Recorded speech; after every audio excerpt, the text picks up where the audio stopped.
Hello बच्चों, कैसे हो? स्टेट बोर्ड की तैयारी कैसे चालू है? आज से सबसे पावरफुल लेक्चर सीरीज जो तुम लोग मांग रहे थे बहुत दिनों से, आज हम शुरू करने जा रहे हैं। स्टार्ट करेंगे आज रोटेशनल डायनामिक्स इस चैप्टर से।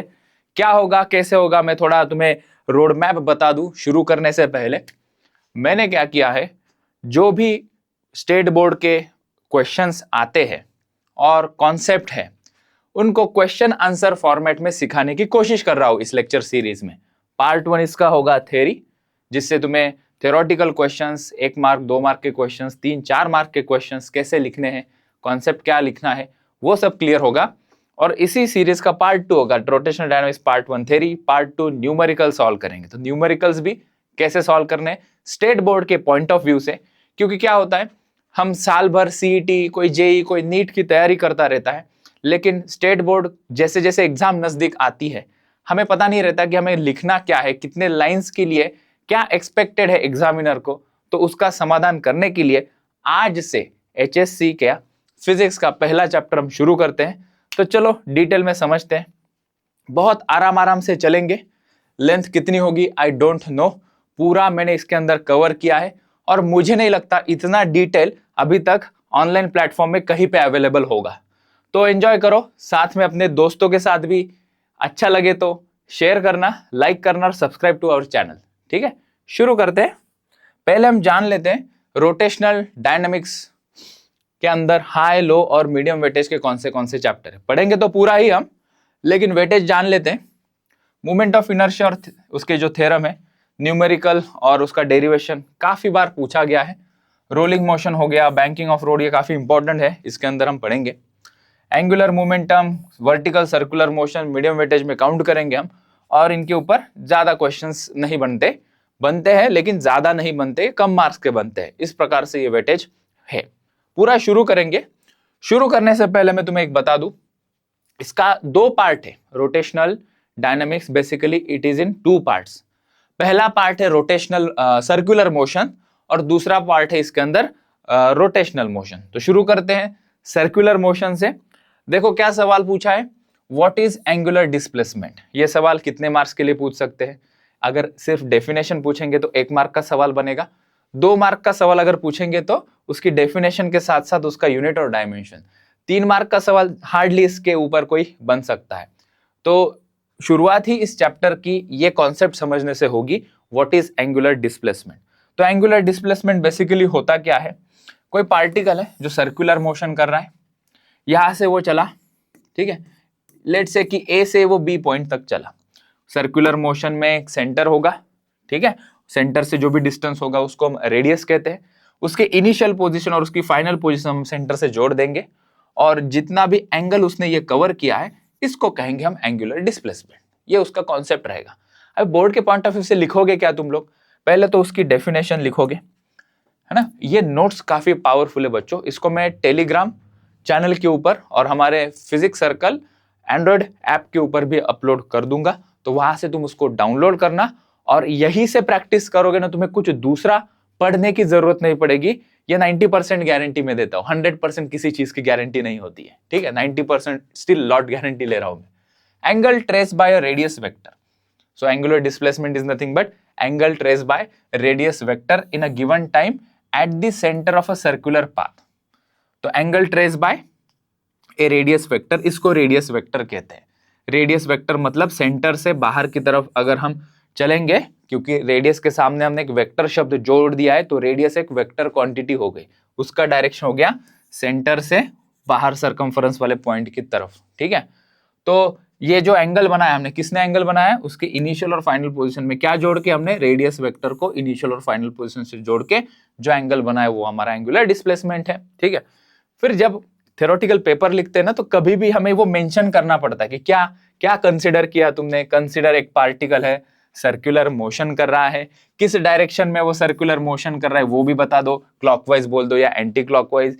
यहाँ इस एग्जाम्पल में मैं यहाँ से यहाँ जा रहा हूँ, तो that is anti clockwise direction में पार्टिकल चल रहा है, जैसा कि तुम डायग्राम में देख सकते हो। ये सभी चीजें डिटेल हमें बोर्ड में लिखनी पड़ती है।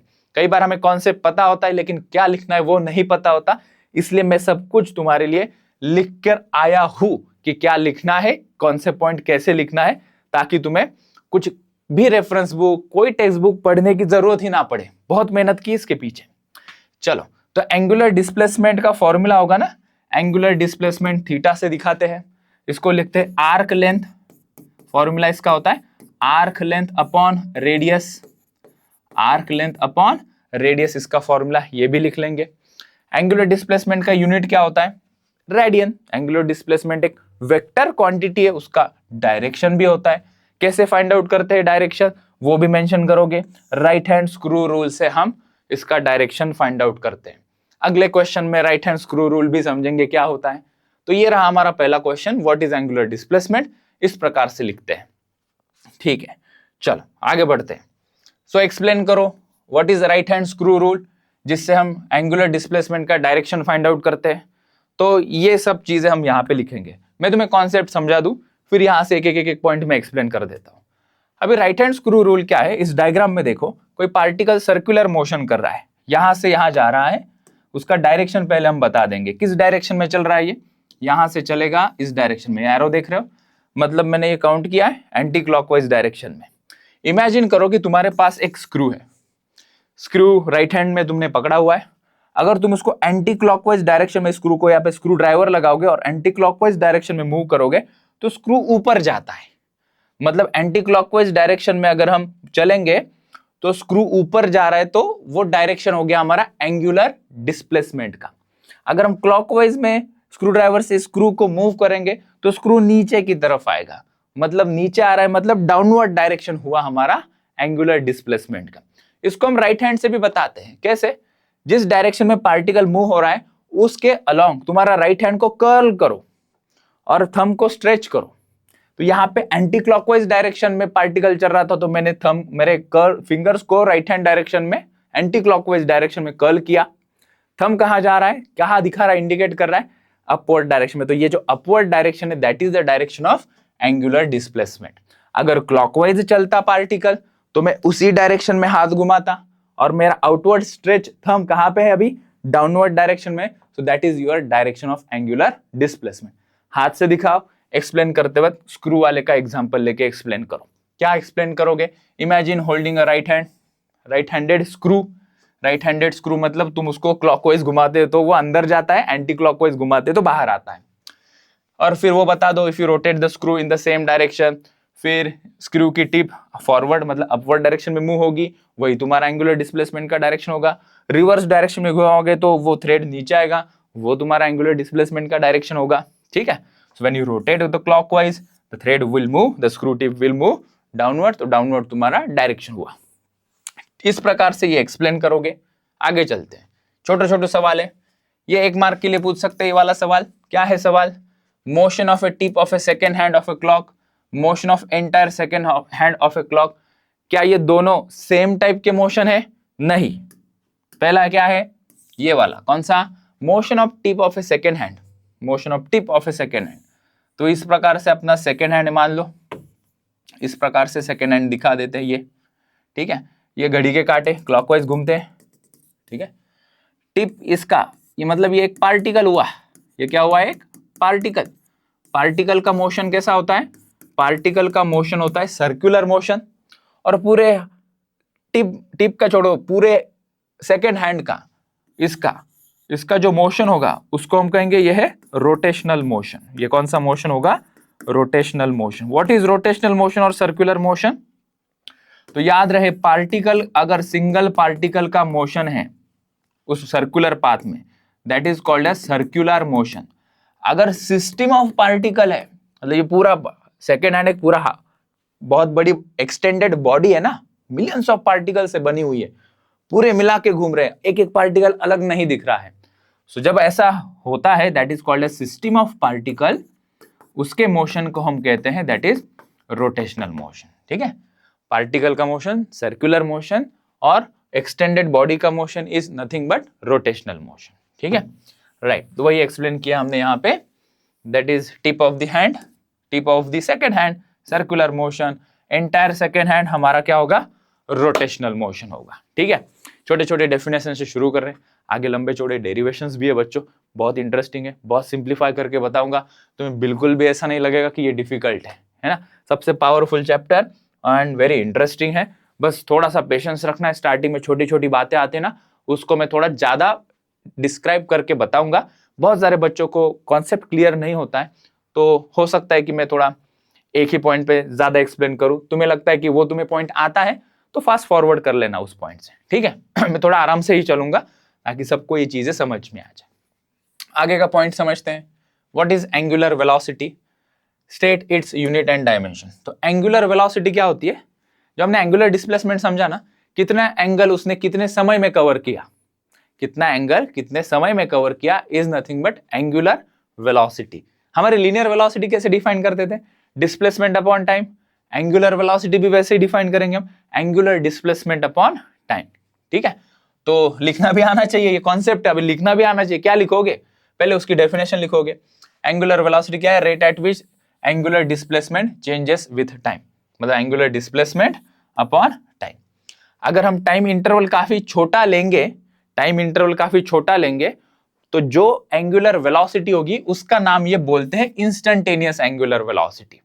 अगर टाइम इंटरवल बड़ा है तो ये नहीं लगाते, सिंपली हम थीटा बाई टी लिखते हैं, वो हो जाता है हमारा एवरेज एंगुलर वेलोसिटी। तो दो प्रकार की वेलोसिटी होती है, instantaneous and average. Normal formula लिखा थीटा अपॉन टी, मतलब वो है हमारा average value of angular velocity. अगर हमने ऐसा डिफरेंशियल फॉर्म कैसे आता है? ये पहले तो ये समझना सीख लो, ये क्या है सीख लो। Limit delta T tends to 0, ये कब लगाते? अगर कोई भी क्वांटिटी, यहाँ पे किसको छोटा किया हमने? टाइम को। डेल्टा टी टेंस टू 0 मतलब टाइम को हमने काफी छोटा किया, एक पल के लिए कितनी उसकी एंगुलर वेलोसिटी थी, उसके लिए मैथमेटिकली ऐसा लिखा जाता है, change in angular displacement upon time. और इसी को ही हम D theta upon D T लिखते हैं। जनरली जब हम क्वेश्चन सॉल्व करते हैं तो ये फॉर्म में लिखते हैं, जब हम एक्सप्लेन करते हैं तब हम ये वाला लिखते हैं। तो ये लिखना मत भूलना, ये लिखा मतलब एग्जामिनर को समझ में आएगा कि तुमने ठीक से कॉन्सेप्ट पढ़ा है, तुम्हें लिमिट वगैरह क्या है वो समझ में आता है, ठीक है। एरो भी दे दिया है, मतलब ये एक वेक्टर क्वांटिटी है, yes it's a vector quantity. इसका भी डायरेक्शन होगा, yes right hand screw rule से इसका डायरेक्शन फाइंड आउट करेंगे। एंगुलर डिस्प्लेसमेंट का जो डायरेक्शन है ना बच्चों, वही हमारे एंगुलर वेलोसिटी का डायरेक्शन होगा, वही राइट हैंड रूल से। अगर एंटी क्लॉकवाइज डायरेक्शन में पार्टिकल चलता है, जिस भी डायरेक्शन में वो चले, उसके अलोंग हाथ को कर्ल करेंगे, थंब हमारा रिप्रेजेंट करेगा एंगुलर डिस्प्लेसमेंट और एंगुलर वेलोसिटी को भी। तो हमेशा याद रखना, एंगुलर डिस्प्लेसमेंट और एंगुलर वेलोसिटी दोनों का डायरेक्शन सेम होता है, ठीक है। सो वही बात है यहाँ पे, जो एंगुलर डिस्प्लेसमेंट का डायरेक्शन राइट हैंड से निकालेंगे वो बता दिया मैंने। यूनिट क्या है इसका? रेडियन पर सेकेंड। कई बार यूनिट अगर तुम भूल गए ना, साइड में लिख लेना formula, omega is equals to theta upon T, normal सा फॉर्मूला। अगर इंस्टेंटेनियस है तो D theta upon D T. ये क्या हो गया? रेडियन। ये टाइम किस में हो गया? सेकेंड। तो यूनिट क्या होगा इसका? रेडियन पर सेकेंड। और एक बात याद रखो, ये जो रेडियन किसका यूनिट है? एंगुलर डिस्प्लेसमेंट का। थोड़े डायमेंशन के बारे में बात कर रहा हूं। रेडियन किसका यूनिट है? एंगुलर डिस्प्लेसमेंट का।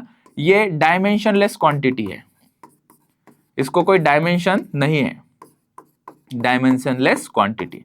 तीन प्रकार की क्वांटिटी होती है, मैं इतना डिटेल नहीं जाऊंगा वहां पे। एक हमारी होती है फंडामेंटल, डिराइव्ड, और एक होती है सप्लीमेंट्री क्वांटिटी। तो सप्लीमेंट्री क्वांटिटी ऐसी क्वांटिटी है जिसको यूनिट है लेकिन डायमेंशन नहीं है, so we call it as a dimensionless quantity, ठीक है। यूनिट क्या है डिस्प्लेसमेंट का? रेडियन। डायमेंशन नहीं।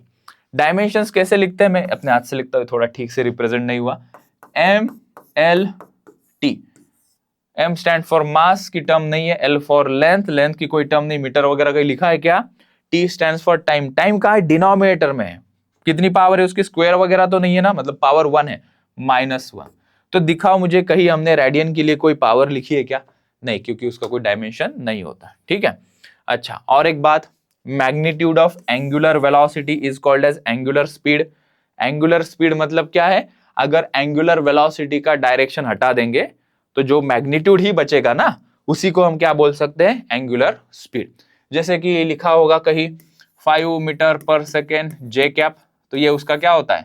मैग्नीट्यूड, और ये क्या है उसका? डायरेक्शन। तो ये हो गई हमारी एंगुलर स्पीड, और पूरा रिप्रेजेंटेशन मिला के हमारा होगा एंगुलर वेलोसिटी, ठीक। चलो, बोर्ड के लिए तो इतना ही काफी है भाई, ठीक है। आगे बात कर लेते हैं एंगुलर एक्सेलरेशन की। अभी एंगुलर एक्सेलरेशन क्या होगा? Rate of change of angular velocity. Angular velocity क्या था? Rate of change of angular displacement. Displacement का चेंज इज वेलोसिटी, वेलोसिटी का चेंज इज एक्सेलरेशन। सो जैसे कि पंखा चल रहा है, एक साधारण सा उदाहरण देता हूं। पंखा 5 के स्पीड पे चल रहा है, पंखा किस पे चल रहा है? गोल गोल घूम रहा है, 5 के स्पीड पे चल रहा है।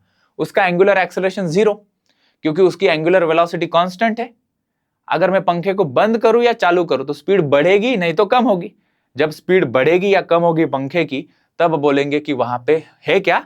एंगुलर एक्सेलरेशन है, क्योंकि एंगुलर वेलोसिटी क्या है? कम या ज्यादा होती है, तब जो बनता है हमारा एंगुलर एक्सेलरेशन।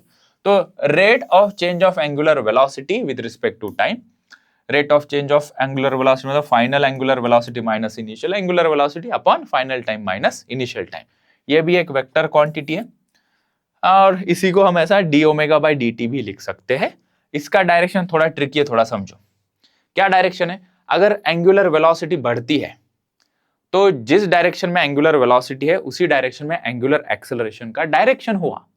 अगर एंगुलर वेलोसिटी कम होगी तो एग्जैक्टली अपोजिट डायरेक्शन में एंगुलर एक्सेलरेशन का डायरेक्शन होगा। सिंपल सा उदाहरण है, फैन 4 की स्पीड पे ले लेते हैं। फैन 4 की स्पीड पे घूम रहा है, फैन की स्पीड बढ़ा दी, फैन ऐसे घूम रहा है, मैंने हाथ घुमाया, थंब नीचे है, that is angular displacement and angular velocity का डायरेक्शन। फैन की स्पीड मैंने 4 से 5 कर दी, स्पीड बढ़ाई ना, तो एंगुलर एक्सेलरेशन आएगा ना। तो एंगुलर एक्सेलरेशन का डायरेक्शन सेम, जहां पे displace angular displacement, angular velocity और एंगुलर एक्सेलरेशन का है। अगर मैं फैन की स्पीड 4 से 3 कर दिया समझो, या 5 से 4, 4 से व्हाटएवर थोड़ी कम कर दी, तो एंगुलर एक्सेलरेशन क्या हो गया? रिटार्डेशन हुआ। और रिटार्डेशन हम लॉज ऑफ मोशन, फ्रिक्शन वगैरह में पढ़ते हैं, तो वो अपोजिट डायरेक्शन में होता है मोशन के। तो जब स्पीड कम होगी तो एंगुलर डिस्प्लेसमेंट, एंगुलर वेलोसिटी तो नीचे ही रहेंगे, लेकिन एंगुलर एक्सेलरेशन का डायरेक्शन उल्टा हो जाएगा 180 डिग्री से। ठीक है, तो ये बात याद रखोगे। राइट हैंड रूल से दिखाते हैं, स्क्रू रूल से। यूनिट क्या होगा इसका? हमें पता है एंगुलर वेलोसिटी का रेडियन पर सेकेंड होता है और नीचे सेकेंड है टाइम, तो क्या यूनिट हुआ रे?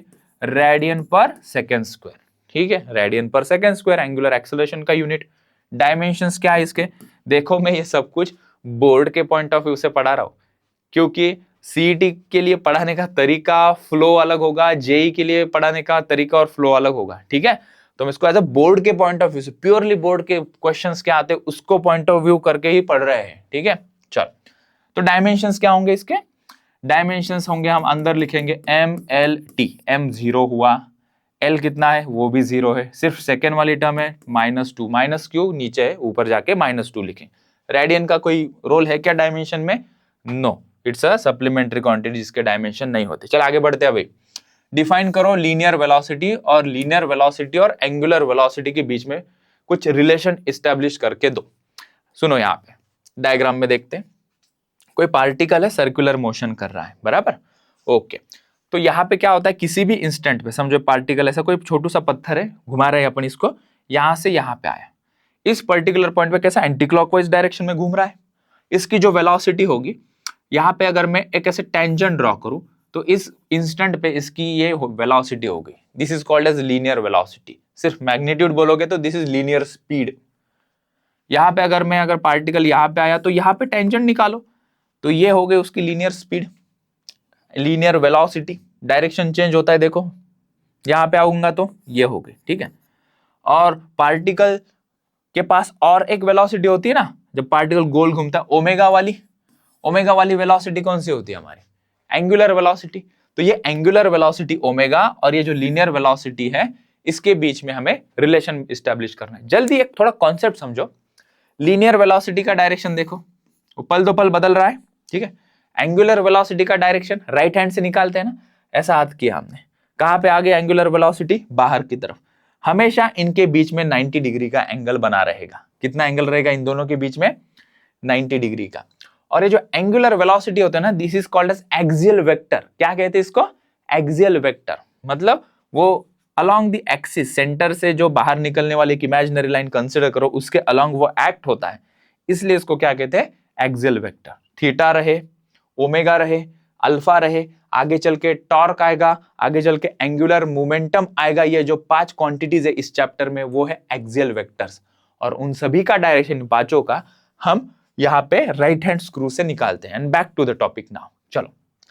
सो हमें इस v और ओमेगा के बीच में रिलेशन निकालना है पहले। फिर क्या लिखोगे क्या, क्योंकि ये पूरा बोर्ड का मामला चल रहा है ना, तो पहले बताओगे कि what is this v। v is nothing but linear velocity, that is distance travel by body per unit time, जिसको अपन लीनियर वेलोसिटी कहते हैं। ये भी एक वेक्टर क्वांटिटी है।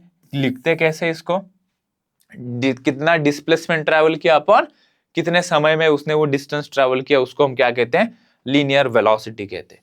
अभी इनके बीच में हम रिलेशन निकालेंगे, क्योंकि रिलेशन पूछा है तो ये 2 या 3 मार्क के लिए सवाल पूछा जा सकता है। ठीक है, सिंपली डेफिनेशन पूछेंगे 1 मार्क के लिए हो जाएगा, 2 मार्क के लिए पूछेंगे तो हम ये रिलेशन एस्टेब्लिश करेंगे, डिपेंड 3 मार्क के लिए भी पूछ सकते हैं। तो रिलेशन एस्टेब्लिश करने के लिए पहले तो ये सब चीज बता दोगे। कंसीडर करो एक पार्टिकल सर्कुलर मोशन में घूम रहा है, जिसका सेंटर O है, रेडियस R है, वगैरह वगैरह वगैरह। डायग्राम भी ड्रॉ कर लिया हमने, इस प्रकार से डायग्राम ड्रॉ करोगे। ठीक है और उसको इस प्रकार से भी सवाल की लैंग्वेज कुछ अलग अलग हो सकती है, जैसे कि यूनिफॉर्म सर्कुलर मोशन में प्रूव करके बताओ v is equals to omega cross r। ठीक है, मतलब यही हमारा फॉर्मूला है, relation between linear velocity and angular velocity. तो ऐसा भी सवाल बन सकता है, दोनों क्वेश्चन का सेम ही एक्सप्लेनेशन है। ठीक है, वो बता दिया हमने कि पार्टिकल ऐसा मूव कर रहा है इतना है, एंगुलर वेलोसिटी हमेशा एक्सियल वेक्टर होती है। ये अलग डायग्राम 3D में दिखाया मैंने, ये ऊपर नहीं है, ये ऐसा इधर अंदर की तरफ पार्टिकल ऐसा घूम रहा है ना, ऐसा घूम रहा है, ये अंदर की तरफ है और ये ऊपर की तरफ। This is upward, this is upward और ये अंदर की तरफ। Still they are making angle 90 degree. ठीक है, तो बता देंगे पहले हम क्या कंसिडर किया हमने, पार्टिकल किस डायरेक्शन में घूम रहा है, एंटी क्लॉकवाइज, जैसे कि डायग्राम में देख सकते हो, बता दोगे वगैरह वगैरह। फिर ओमेगा क्या है, एंगुलर वेलोसिटी, v क्या है, लीनियर वेलोसिटी, r क्या है, हमारा रेडियस, ऊपर एरो दे दिया हमने, वेक्टर फॉर्म में लिखा। ठीक है, तो रेडियस को क्या बोलोगे, radius vector. And remember radius vector का डायरेक्शन क्या होता है, सेंटर से बाहर की तरफ। ठीक है, तो लीनियर डिस्प्लेसमेंट का हमने रिलेशन ऑलरेडी स्टैब्लिश किया था। मतलब हमारा जो एंगुलर डिस्प्लेसमेंट और लीनियर डिस्प्लेसमेंट का क्या बोला था हमने, आर्क लेंथ, क्या बोला था वो formula, arc length upon radius. तो मैं रेडियस को उधर लेकर जाऊं, रेडियस को उधर लेकर जाता हूं तो क्या हो गया, ये theta into R is equal to ये आर्क लेंथ डेल्टा एस से दिखा देते हैं अपन। ठीक है, छोटा छोटा लिखा है इसलिए इसको भी डेल्टा लगा दिया, और इसको आर तो कांस्टेंट है, डेल्टा थीटा इंटू आर हो गया हमारा डेल्टा एस। तो ये फॉर्मूला कहां से आया वो बता रहा हूं भाई, theta equal to arc length upon radius. Radius के ऊपर उधर गया तो थीटा इंटू ये radius is equal to your arc length delta S. ठीक है, चल, और ये तीनों के तीनों वेक्टर क्वांटिटीज है। Arc length is also vector quantity, delta theta vector quantity, R भी वेक्टर क्वांटिटी। तो इसलिए ये जो सीक्वेंस है ना वो इंपॉर्टेंट है। डेल्टा एस पहले लिखोगे, ये क्रॉस प्रोडक्ट लिया है इसके बीच में। ठीक है, आगे बढ़ते हैं, दोनों साइड को अपन डेल्टा टी से डिवाइड करते हैं ताकि हमें जो डिजायर रिजल्ट है वो मिल जाए। ठीक है, तो delta S upon delta T, delta theta upon delta T into R. ठीक है, क्योंकि मल्टीप्लीकेशन है, किसी एक को ही हम डेल्टा टी से डिवाइड करेंगे, प्रेफरेबली डेल्टा थीटा को डिवाइड करेंगे, क्योंकि वही चेंज हो रहा है with respect to time, radius time के रिस्पेक्ट में चेंज नहीं हो रही है। ठीक है, तो delta S upon delta T क्या है वो बता देंगे। उसके पहले हम इंस्टेंट की बात कर लेते हैं। क्या लगा देते हैं हम, दोनों साइड में लिमिट लगा देंगे। मतलब हमें छोटे से पल के लिए बात कर रहे हैं, ध्यान से सुनो।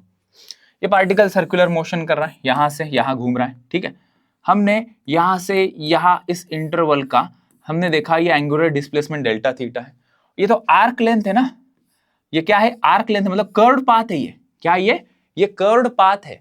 अगर हम टाइम छोटा कर देंगे, टाइम क्या कर देंगे हम, छोटा कर देंगे, तो एक कर्व्ड पाथ है ना, स्ट्रेट लाइन होगी। मतलब कोई भी कर्व्ड पाथ को बहुत छोटा नैरो डाउन करोगे तो वो स्ट्रेट लाइन बनेगी। उसके लिए हम ये बात कर रहे हैं, इसलिए हमने यहाँ पे लगाया डेल्टा टी टेंस टू 0 दोनों साइड को। उससे क्या हुआ, ये पूरे को हमने लिखा ds अपॉन dt। पिछले स्लाइड में हमने देखा था limit delta T tends to 0 को हम delta S upon delta T को ds अपॉन dt लिखते हैं। वैसे ही राइट हैंड साइड में इस पूरे टर्म को हमने क्या लिखा, d theta upon dt into r।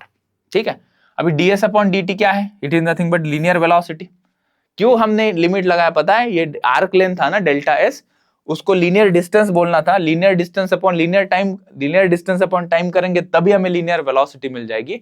इसलिए कभी भी ये जब हम डिराइव कर रहे हैं वो ये स्टेप काफी जरूरी है, limit delta T tends to 0 बताना, क्योंकि ये जो डेल्टा एस है ये कर्व्ड पाथ है, उसको टाइम छोटा कर देने से ये छोटा टाइम, छोटा डिस्टेंस एक स्ट्रेट लाइन बन जाएगा। और जब ये स्ट्रेट लाइन बनेगा तब हम कहेंगे कि ये क्या है, ये डिस्टेंस है, नहीं तो आर्क लेंथ हो जाएगा वो। Arc length upon time velocity नहीं होता ना, डिस्टेंस अपॉन टाइम वेलोसिटी होता है। तो आर्क को डिस्टेंस बनाना है तो टाइम को छोटा करना पड़ेगा, ठीक है। चल, तो फिर हमने ds अपॉन dt को v लिखा, और फिर delta theta upon D theta upon dt को अपन को पता है अपन क्या लिखते हैं इसको, omega, that is our angular velocity. Substitute कर दिया, ये क्या हो गया v, ये क्या हो गया ओमेगा, तो v equal to omega into R, vector form में लिखा है v equal to omega cross R. Make sure sequence, जब कभी भी क्रॉस प्रोडक्ट आएगा तो सीक्वेंस को डिस्टर्ब नहीं करोगे। रिकॉर्डिंग इज गोइंग फाइन, सही चल रहा है ना, सही भाई, हाँ। तो जब हम वेक्टर फॉर्म में लिखेंगे तो ओमेगा पहले आएगा और आर बाद में आएगा।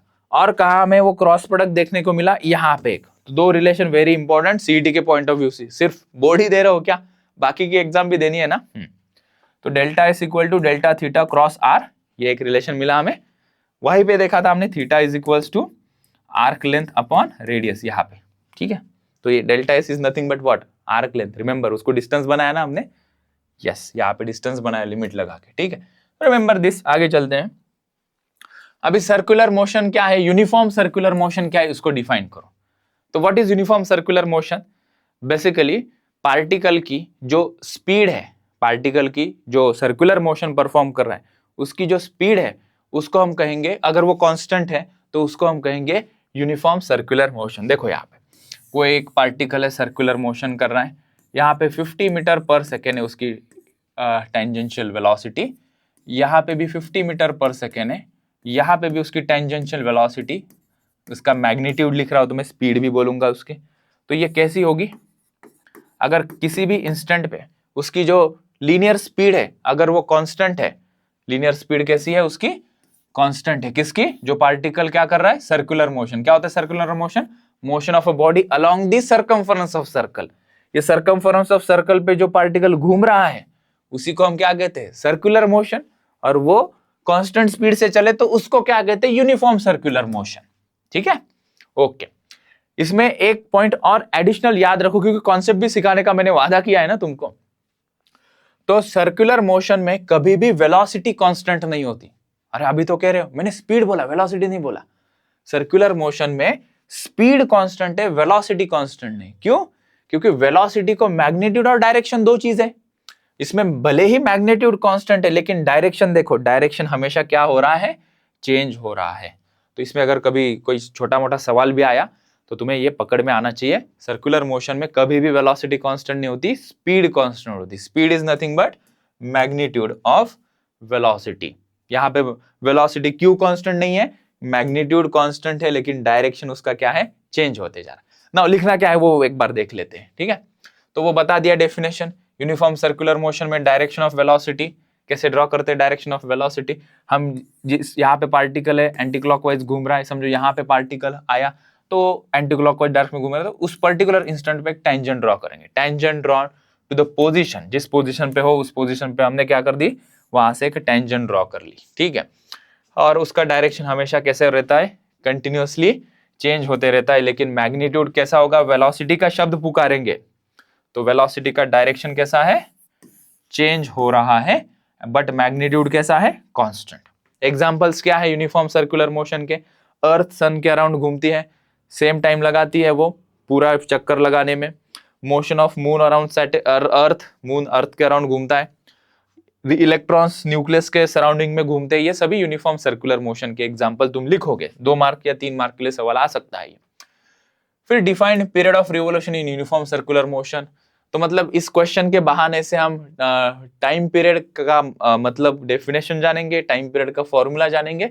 कोई पार्टिकल क्या कर रहा है, सर्कुलर मोशन कर रहा है, व्हाट इज द डेफिनेशन, कितना समय उस पार्टिकल ने पूरा चक्कर लगाने के लिए लिया, उसको कहते हैं हम उसका टाइम पीरियड ऑफ रिवोल्यूशन। यहां से निकला, यहां से आया वापस 2 सेकेंड लगे, 2 सेकेंड उसका क्या हो गया, टाइम पीरियड। ये जो चक्कर है उसको क्या कहते हैं, रिवोल्यूशन कहते हैं। क्या कहते हैं इसको, रिवोल्यूशन। तो एक रिवोल्यूशन कंप्लीट करने में जो टाइम लिया है उसको अपन टाइम पीरियड कहते हैं। टाइम है तो यूनिट उसका सेकेंड होगा, डायमेंशन क्या होगा, t⁻1 लिख दोगे बस, ठीक है। अभी expression of time period, time period का एक्सप्रेशन निकालते हैं। यहां आते हैं, पार्टिकल दिखाएंगे हम, वही चीज, ये तो बेसिक होगा ना कि कंसिडर पार्टिकल है जो सर्कुलर मोशन कर रहा है, जिसका सेंटर ओ है, रेडियस आर है, एंटी क्लॉकवाइज डायरेक्शन में चल रहा है, वो तो फिक्स है। ये तो मैंडेटरी है, कोई भी क्वेश्चन आया तो इतना बताना। खैर, तो टाइम पीरियड क्या होता है बेसिकली, हमें पता है स्पीड इक्वल टू क्या होता है, distance upon time. Time equal to क्या होगा, डिस्टेंस अपॉन स्पीड। यहाँ पे ये डिस्टेंस सरकमफरेंस के बराबर होगा, तो हमने टाइम को लिखा टाइम पीरियड और डिस्टेंस को लिखा distance travel in one revolution, that is कितना, सरकमफरेंस के बराबर, इसलिए उसको क्या लिखेंगे 2πr। और जो स्पीड है हमारी या लीनियर वेलोसिटी जो है वो लिखेंगे v। ठीक है, स्पीड भी लिखा तो कोई चिंता नहीं वहां पे। तो और एक रिलेशन हमारे पास ताजा ताजा पीछे मिला था ना, हमने यही डिराइव किया था, बस उसको लिखा था हमने वेक्टर फॉर्म में, इसलिए तुम्हें शायद से पहचान में ना आया होगा। तो v equal to R omega, magnitude में लिखेंगे ये वेक्टर फॉर्म में, तो v को सब्स्टिट्यूट कर देंगे हम, क्या, r इंटू ओमेगा, 2πr में से एक r कट हो गया, तो टाइम पीरियड का फॉर्मूला क्या आ गया, t इक्वल टू 2π/ω। मोर और लेस हमको ये फॉर्मूला पता है, लेकिन ये स्टेप पता नहीं होती है कहाँ से लाना है, इसको क्या लिखना है, यही तो चिंता है ना बोर्ड की कि क्या लिखना है। टाइम पीरियड का सबको मोर और लेस पता है formula 2π/ω, omega equal to 2π/t, लेकिन डिराइव करके बताओ ये करो तो फिर गाड़ी फंस जाती है, तो बोर्ड का ये मामला है। चलो आगे बढ़ते हैं। वैसे फिर एंगुलर फ्रीक्वेंसी बताओ, और एंगुलर वेलोसिटी के साथ एंगुलर फ्रीक्वेंसी का क्या कनेक्शन है। तो कितने चक्कर लगाए कितने गिवन टाइम में पार्टिकल ने कितने चक्कर लगाए, उसको अपन कहते हैं फ्रीक्वेंसी। ठीक है, जैसे कि समझो 1 सेकेंड में 3 चक्कर लगाए, और एक कोई पार्टिकल 1 सेकेंड में 4 चक्कर लगाए, तो इसके 3 हर्ट्ज हो गई फ्रीक्वेंसी, इसकी 4 हर्ट्ज हो गई। हर्ट्ज यूनिट होता है इसका, हर्ट्ज क्या है, revolution per second, that is frequency का यूनिट। रिवोल्यूशन पर सेकेंड को ही हम क्या कहते हैं, रिवोल्यूशन पर सेकेंड या साइकिल्स पर सेकेंड या hertz, these are the various units of frequency. hertz is basically revolution per second। ठीक है, साइकिल पर सेकंड भी वही होता है। ठीक है, तो आरपीएस कहो, साइकिल पर सेकंड कहो या हर्ट्ज कहो, इन सब का मतलब एक ही है। मैं ज्यादा डिटेल में नहीं जाऊंगा, सीईटी के वक्त इसको बहुत इलाबोरेट करते हैं अपन, यहाँ पे सिर्फ बोर्ड के पॉइंट ऑफ व्यू से पढ़ने की कोशिश में है। ठीक है, ओके। फ्रीक्वेंसी को एन से दिखाते हैं, एफ से भी दिखा सकते हो तुम, इस ग्रीक लेटर न्यू वी जैसा दिखता है, न्यू से भी दिखा सकते हैं, and which is reciprocal of time, 1 time period is nothing but frequency, ये उसका रिलेशन हो गया टाइम पीरियड के साथ। ठीक है, और मैं तो ओमेगा के साथ उसका रिलेशन दिखाना है। इसके डायमेंशंस क्या होंगे बच्चों, अगर ये है रिवोल्यूशन पर सेकेंड, ठीक है, मतलब रिवोल्यूशन मतलब एक तो नंबर हुआ, नंबर को कोई यूनिट होता है क्या, पर सेकेंड मतलब डिनोमिनेटर में सेकेंड है, तो ये -1 हुआ, और ये बाकी के क्या हो गए 0। ठीक है, अभी हमें पता है ओमेगा इक्वल टू 2π/t लिखना ही है, ये क्या लिखना है वो बता रहा हूं। फ्रीक्वेंसी क्या है, 1 टाइम पीरियड, तो हमने यहाँ पे लिखा 2π को सेपरेट करके 1/t सेपरेट दिखाओ, और आइडेंटिफाई किया हमने कि 1/t को हम क्या लिख सकते हैं, n लिख सकते हैं। तो ओमेगा इक्वल टू क्या हो गया, 2π इंटू इसको n लिखा तो 2πn हुआ, ओमेगा इक्वल टू 2πn। ये रिलेशन हो गया फ्रीक्वेंसी का एंगुलर वेलोसिटी के साथ। अगला सवाल, obtain an expression for acceleration of A particle performing uniform circular motion.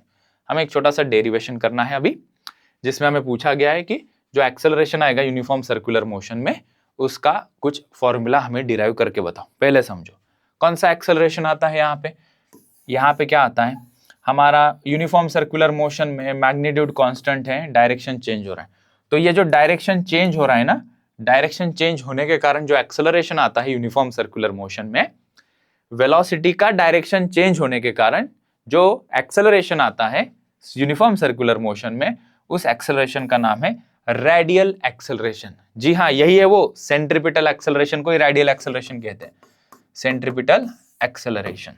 ठीक है, एक्सेलरेशन की डेफिनेशन पता है ना, rate of change of velocity. यहाँ पे वेलोसिटी का क्या चेंज हो रहा है, डायरेक्शन चेंज हो रहा है। ठीक है, किसमें, यूनिफॉर्म सर्कुलर मोशन में, तो उससे कौन सा एक्सेलरेशन आया, रेडियल या सेंट्रीपिटल एक्सेलरेशन आया। उसका डायरेक्शन क्या है, उसका डायरेक्शन होता है हमेशा टुवर्ड्स द सेंटर। ठीक है, रेडियस वेक्टर के अपोजिट, रेडियस वेक्टर के opposite and towards the centre, ये हमारा डायरेक्शन होता है सेंट्रीपिटल या रेडियल एक्सेलरेशन का। अभी वो प्रूव करना है हमें, मतलब बताना है हमें कि वो फॉर्मूला क्या है। इसका फॉर्मूला पता है क्या तुम्हें, ये आंसर आना चाहिए हमारा ओमेगा स्क्वायर आर, नहीं तो v²/r। ओमेगा इंटू वी भी होता है, लेकिन यहाँ जरूरत नहीं उसके, डिराइव करते हैं। चलो, तो 2 या 3 मार्क के लिए सवाल पूछेंगे, डेफिनेशन पूछा तो 1 या 2 मार्क के लिए हो सकता है, 2 से 3 मार्क के लिए पूछेंगे तो हमें डिराइव करना है, अच्छे से समझो। अभी मैं यहाँ पे एक्सप्लेन करता हूँ, बाकी हम पढ़ लेंगे। यहाँ पे वही चीज बताएंगे, पार्टिकल एंटी क्लॉकवाइज में चल रहा है, सेंटर O है, रेडियस R है, पहले A पोजीशन पे था, A पोजीशन पे उसकी जो वेलोसिटी थी उसको हमने इस एरो से दिखाया, B पोजीशन पे था तो B पोजीशन पे आया तो उसका हमने ये डॉट डॉट डॉट वाले एरो से दिखाया, यहाँ पे आ गया। कितना एंगुलर डिस्प्लेसमेंट सेंटर पे उसने कवर किया, delta theta angular displacement centre पे कवर किया, बराबर। अभी हमने क्या किया, इसका मैग्नीट्यूड सेम है, इसको मान लो ये हमने एक वेक्टर क्वांटिटी को एरो से दिखाते हैं, ठीक है, ये और ये एरो का मैग्नीट्यूड सेम होगा, लेंथ सेम होगी, ठीक है। अभी हमें वेलोसिटी चेंज हो रही है, कितना डायरेक्शन चेंज हुआ, यहां से यहां आया, तो वो जानने के लिए हमने इस वेक्टर को उठाया, ट्रांसपोज कहते हैं इसको, यहां से उठाया और यहां पे रख दिया, यहां पे ये रख दिया, ठीक है। ऐसा कर सकते हैं, क्या मैंने इसका डायरेक्शन चेंज किया, क्या मैंने मैग्नीट्यूड चेंज किया, नहीं, उसको बस उठा के यहां रख दिया, ठीक है। मतलब ये उसकी ओरिजिनल वेलोसिटी थी, मतलब इनिशियल वेलोसिटी थी, ये उसकी फाइनल वेलोसिटी है, दोनों का मैग्नीट्यूड सेम है, लेकिन कितना अंतर से ये चेंज हुआ तो ये हमें निकालना है, ये this is change in velocity, ये जो है ना this is our change in velocity. कैसे निकालेंगे वो देखते हैं हम अभी यहाँ पे, चलो। तो यहाँ पे मैं बता देता हूँ, देखो हमारे पास ना, हम सबसे पहले क्या कंसिडर करेंगे कि ये जो पूरा हिसाब है, हम टाइम इंटरवल काफी छोटा रखेंगे, टाइम इंटरवल सभी डेरिवेशन में टाइम इंटरवल हम कैसा रखेंगे, छोटा रखेंगे, ताकि ये जो आर्क लेंथ है उसको हम ये स्ट्रेट लाइन मान सके। याद करो पीछे बताया था मैंने, टाइम छोटा कर देंगे तो आर्क लेंथ, ये जो आर्क लेंथ है टाइम छोटा करने से क्या हो जाएगी, स्ट्रेट लाइन हम बता सकते हैं, वैसे बताएंगे। और फिर हम ये 2 ट्रायंगल कंसिडर करेंगे, ये दोनों ट्रायंगल, ठीक है। और ये दोनों ट्रायंगल हम प्रूव करेंगे कि ये दोनों सिमिलर ट्रायंगल है, और दोनों ट्रायंगल जब सिमिलर होते हैं तो उनके साइड का रेशो हम इक्वल कर देंगे, ठीक है। चलो ये करेंगे हम अभी, ठीक है।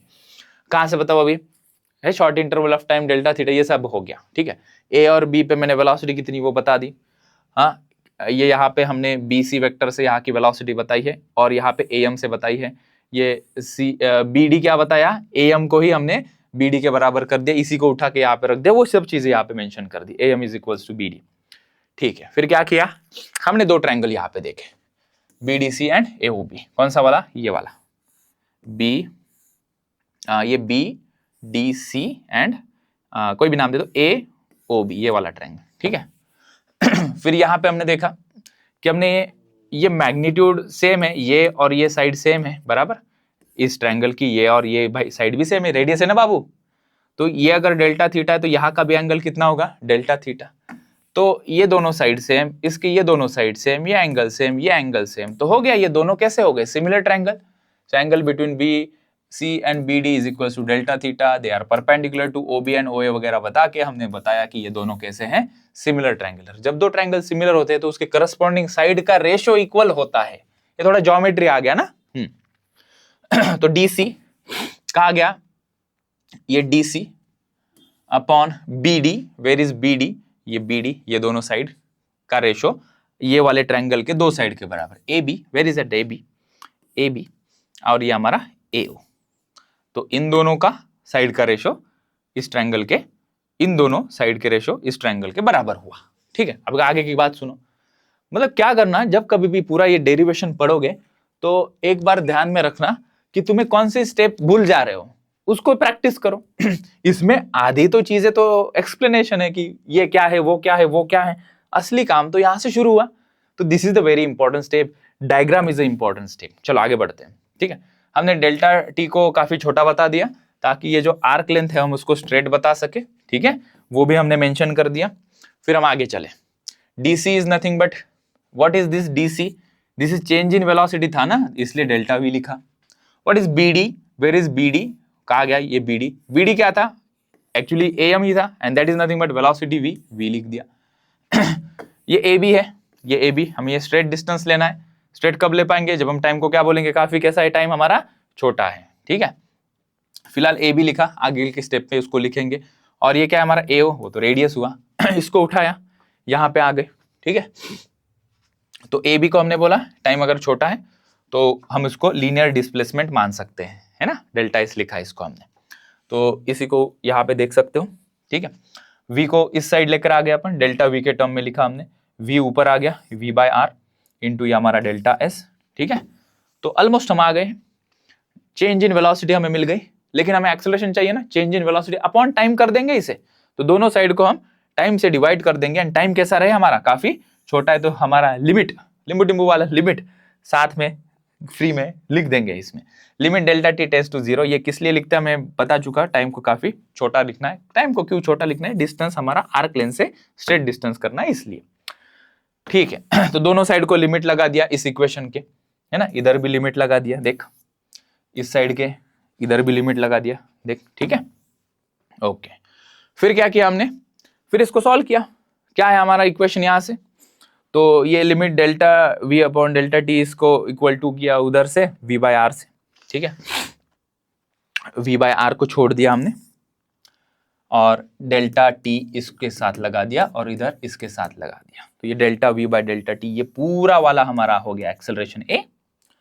और यहां से हमारा delta s upon delta T बन गया हमारा v। Where is that v, ये यहाँ पे v बन गया, ठीक है। तो ये v हो गया और ये पूरे को हमने लिखा v बाय आर। तो v इंटू वी क्या हो गया हमारा v स्क्वायर। तो v square upon r is your acceleration a। तो ये हमारा सेंट्रीपिटल एक्सेलरेशन हुआ, a is equals to v square upon r। ठीक है, अच्छे से देख लेना इसको। ठीक है, फिर जो हमने टाइम को काफी छोटा किया है, तो टाइम को छोटा करने से क्या हो गया, b approaches a, that b approaches a मतलब काफी छोटा हो गया। तो ये वाला जो डिस्प्लेसमेंट है ना वो हमारे रेडियस के अलोंग हो गया। डायरेक्शन भी बताना है ना, अभी मैग्नीट्यूड बता दिया v स्क्वायर बाय आर, इसका डायरेक्शन क्या बोल दिया। जैसे टाइम को हमने छोटा कर दिया तो ये जो चेंज इन वेलोसिटी है ना वो सेंटर की तरफ एक्ट होगा, along the centre towards the radius, opposite to the radius vector, along the radius. Radius vector के अपोजिट, रेडियस वेक्टर बाहर की तरफ होता है, सेंटर से बाहर। सेंट्रीपिटल टेंजेंट, सेंट्रीपिटल या हमारा कौन सा radial acceleration, it's towards the radius, towards the centre, ठीक है। इसका दूसरा रूप ले लेते हैं। हमें पता है v is equal to R omega, तो हमने अभी जस्ट देखा a इज इक्वल टू लिखा था हमने v स्क्वायर बाय आर। तो इस v को आर ओमेगा लिखेंगे तो आर ओमेगा का स्क्वायर डिवाइडेड बाय ये आर हो गया, ठीक है। तो यहां से एक आर कट हो गया, स्क्वायर आ जाएगा ये बेसिकली। तो आर ओमेगा स्क्वायर आर हमारा एक्सेलरेशन आ गया वेक्टर फॉर्म में। वेक्टर फॉर्म में जब लिखेंगे तो यहाँ पे माइनस साइन देंगे, ध्यान से सुनेंगे। माइनस साइन क्या इंडिकेट करेगा, हमने इस आर को एरो कर दिया, मतलब ये रेडियस वेक्टर का डायरेक्शन बाहर की तरफ होता है। माइनस साइन लगा दिया मतलब इसका डायरेक्शन हम कहाँ पे कंसिडर करेंगे, हम अभी अंदर की तरफ, ठीक है, रेडियस वेक्टर के अपोजिट डायरेक्शन में। Negative sign shows that direction of acceleration is opposite to the radius vector, ठीक है। ओके, चलो हम आगे बोलते हैं। इसको ऐसा भी लिख सकते हैं हम, ठीक है, put minus sign over here, minus V square upon R into R naught. R naught क्या है हमारा रेडियस वेक्टर का डायरेक्शन, माइनस साइन क्यों, उसके अपोजिट है, ठीक है। चलो आगे बढ़ते हैं। क्या है अभी, रिलेशन लगाओ किसके बीच में, अभी linear acceleration and angular acceleration. हमने इसके पहले लीनियर वेलोसिटी और एंगुलर वेलोसिटी के बीच में रिलेशन लगाया। अभी हमने एक एक्सेलरेशन जान लिया, सेंट्रीपिटल एक्सेलरेशन जिसको रेडियल एक्सेलरेशन कहते हैं, उसका डेरिवेशन किया। अभी हम एंगुलर एक्सेलरेशन जो जाना है और ये जो सेंट्रीपिटल एक्सेलरेशन के बीच में एक रिलेशन बिल्टअप करते हैं, ठीक है। तो कंसिडर करेंगे पार्टिकल सर्कुलर मोशन कर रहा है along the path radius R with angular velocity omega. Magnitude of linear acceleration क्या होगा, लीनियर वेलोसिटी का चेंज, टाइम को छोटा रखना है बस, इसको ही बोलते हैं अपन dv अपॉन dt। ये हमारा हो गया एक्सेलरेशन। कौन सा एक्सेलरेशन हो गया ये, इसको कहते हैं लीनियर एक्सेलरेशन। इसका डायरेक्शन कहाँ होता है, समझो पार्टिकल गोल घूम रहा है, ये टेंजेंशियल वेलोसिटी है, उसका एक्सेलरेशन वो टेंजेंशियल वेलोसिटी के अलोंग ही होता है। एक रिलेशन हमें पता है v is equal to R omega. Acceleration क्या है, acceleration is nothing but dv upon dt। Acceleration is nothing but dv upon dt। और इस v को हम क्या लिखेंगे, r ओमेगा। r तो चेंज नहीं होता ना, कांस्टेंट है, कौन चेंज होगा, ओमेगा। जब ओमेगा चेंज होगा, इसको पूरा ही लिखना है तो ऐसा भी लिख सकते हैं, कैसा, अब ये दोनों समझो वेरिएबल्स है, तो पहले एक को कांस्टेंट रखेंगे, दूसरे का डिफरेंशिएशन करेंगे। प्लस मैथमेटिक्स में पढ़ाया अपन ने, डिफरेंशिएशन में पहले को कांस्टेंट रखा, दूसरे को डिफरेंशिएट किया। ये तो वैसे भी जीरो हो गया ना, क्योंकि ये चेंज हो रहा है क्या, R, D R by D T लिखेंगे इधर, ठीक है। तो वो क्या हो गया हमारा 0, क्योंकि radius with respect to time change नहीं हो रही। क्या बचेगा, सिर्फ हमारा इतना टर्म बचेगा। नेक्स्ट पेज पे लिखता हूं उसे, ठीक है। तो R being constant dr by dt क्या हो गया 0, ये वाली टर्म 0 हो गई। क्या बचा हमारा, a is equal to R D omega by dt। D omega by dt is nothing but alpha, rate of change of angular velocity is angular acceleration alpha, ठीक है। तो हमें क्या रिलेशन मिला, a is equals to R और ये क्या हो गया हमारा अल्फा। वेक्टर फॉर्म में इसको भी लिखेंगे, क्या लिखोगे, a is equals to alpha cross R. तो बच्चों तुम्हारे पास 3-4 रिलेशन आ गए। क्या रिलेशन आया था तुम्हारे पास, theta is equals to S by R, delta तुमने क्या लिखा था उसको, वो एक वाला है, देख लेना, 1-2 रिलेशन, ये वाला भी एक है, और v is equals to omega cross R. क्या था वो पहला वाला हमारा डिस्प्लेसमेंट का, delta S is equals to क्या था हमारा थीटा क्रॉस आर, ये था डेल्टा थीटा, ऐसा लिखा था, ये पहला था, ये दूसरा, और ये हमारा तीसरा मिला, a is equals to alpha cross R. तो देखो सीक्वेंस में आर बाद में लिखना है, बाकी के एंगुलर टर्म्स पहले लिखना है। ये linear terms, angular terms, radius के साथ इनका तीनों का रिलेशन, तीनों का हमने डेरिवेशन किया 2-2, 3-3 मार्क के लिए पूछ सकते हैं, ठीक। आगे यूनिफॉर्म और नॉन यूनिफॉर्म सर्कुलर मोशन में डिफरेंस क्या है। यूनिफॉर्म सर्कुलर मोशन मतलब क्या है, स्पीड कैसे रहेगी, कांस्टेंट, मतलब पंखा 5 की स्पीड पे कांस्टेंटली घूम रहा है। यूनिफॉर्म पंखा तो सर्कुलर रोटेशनल मोशन होगा, पंखे के ऊपर छोटा सा पार्टिकल पंखे के साथ जो घूम रहा है उसकी बात करें, 5 पे पंखा है तो पंखे की जो स्पीड होगी उस पार्टिकल की वही स्पीड होगी, कांस्टेंट है, एंगुलर स्पीड कांस्टेंट है uniform circular motion.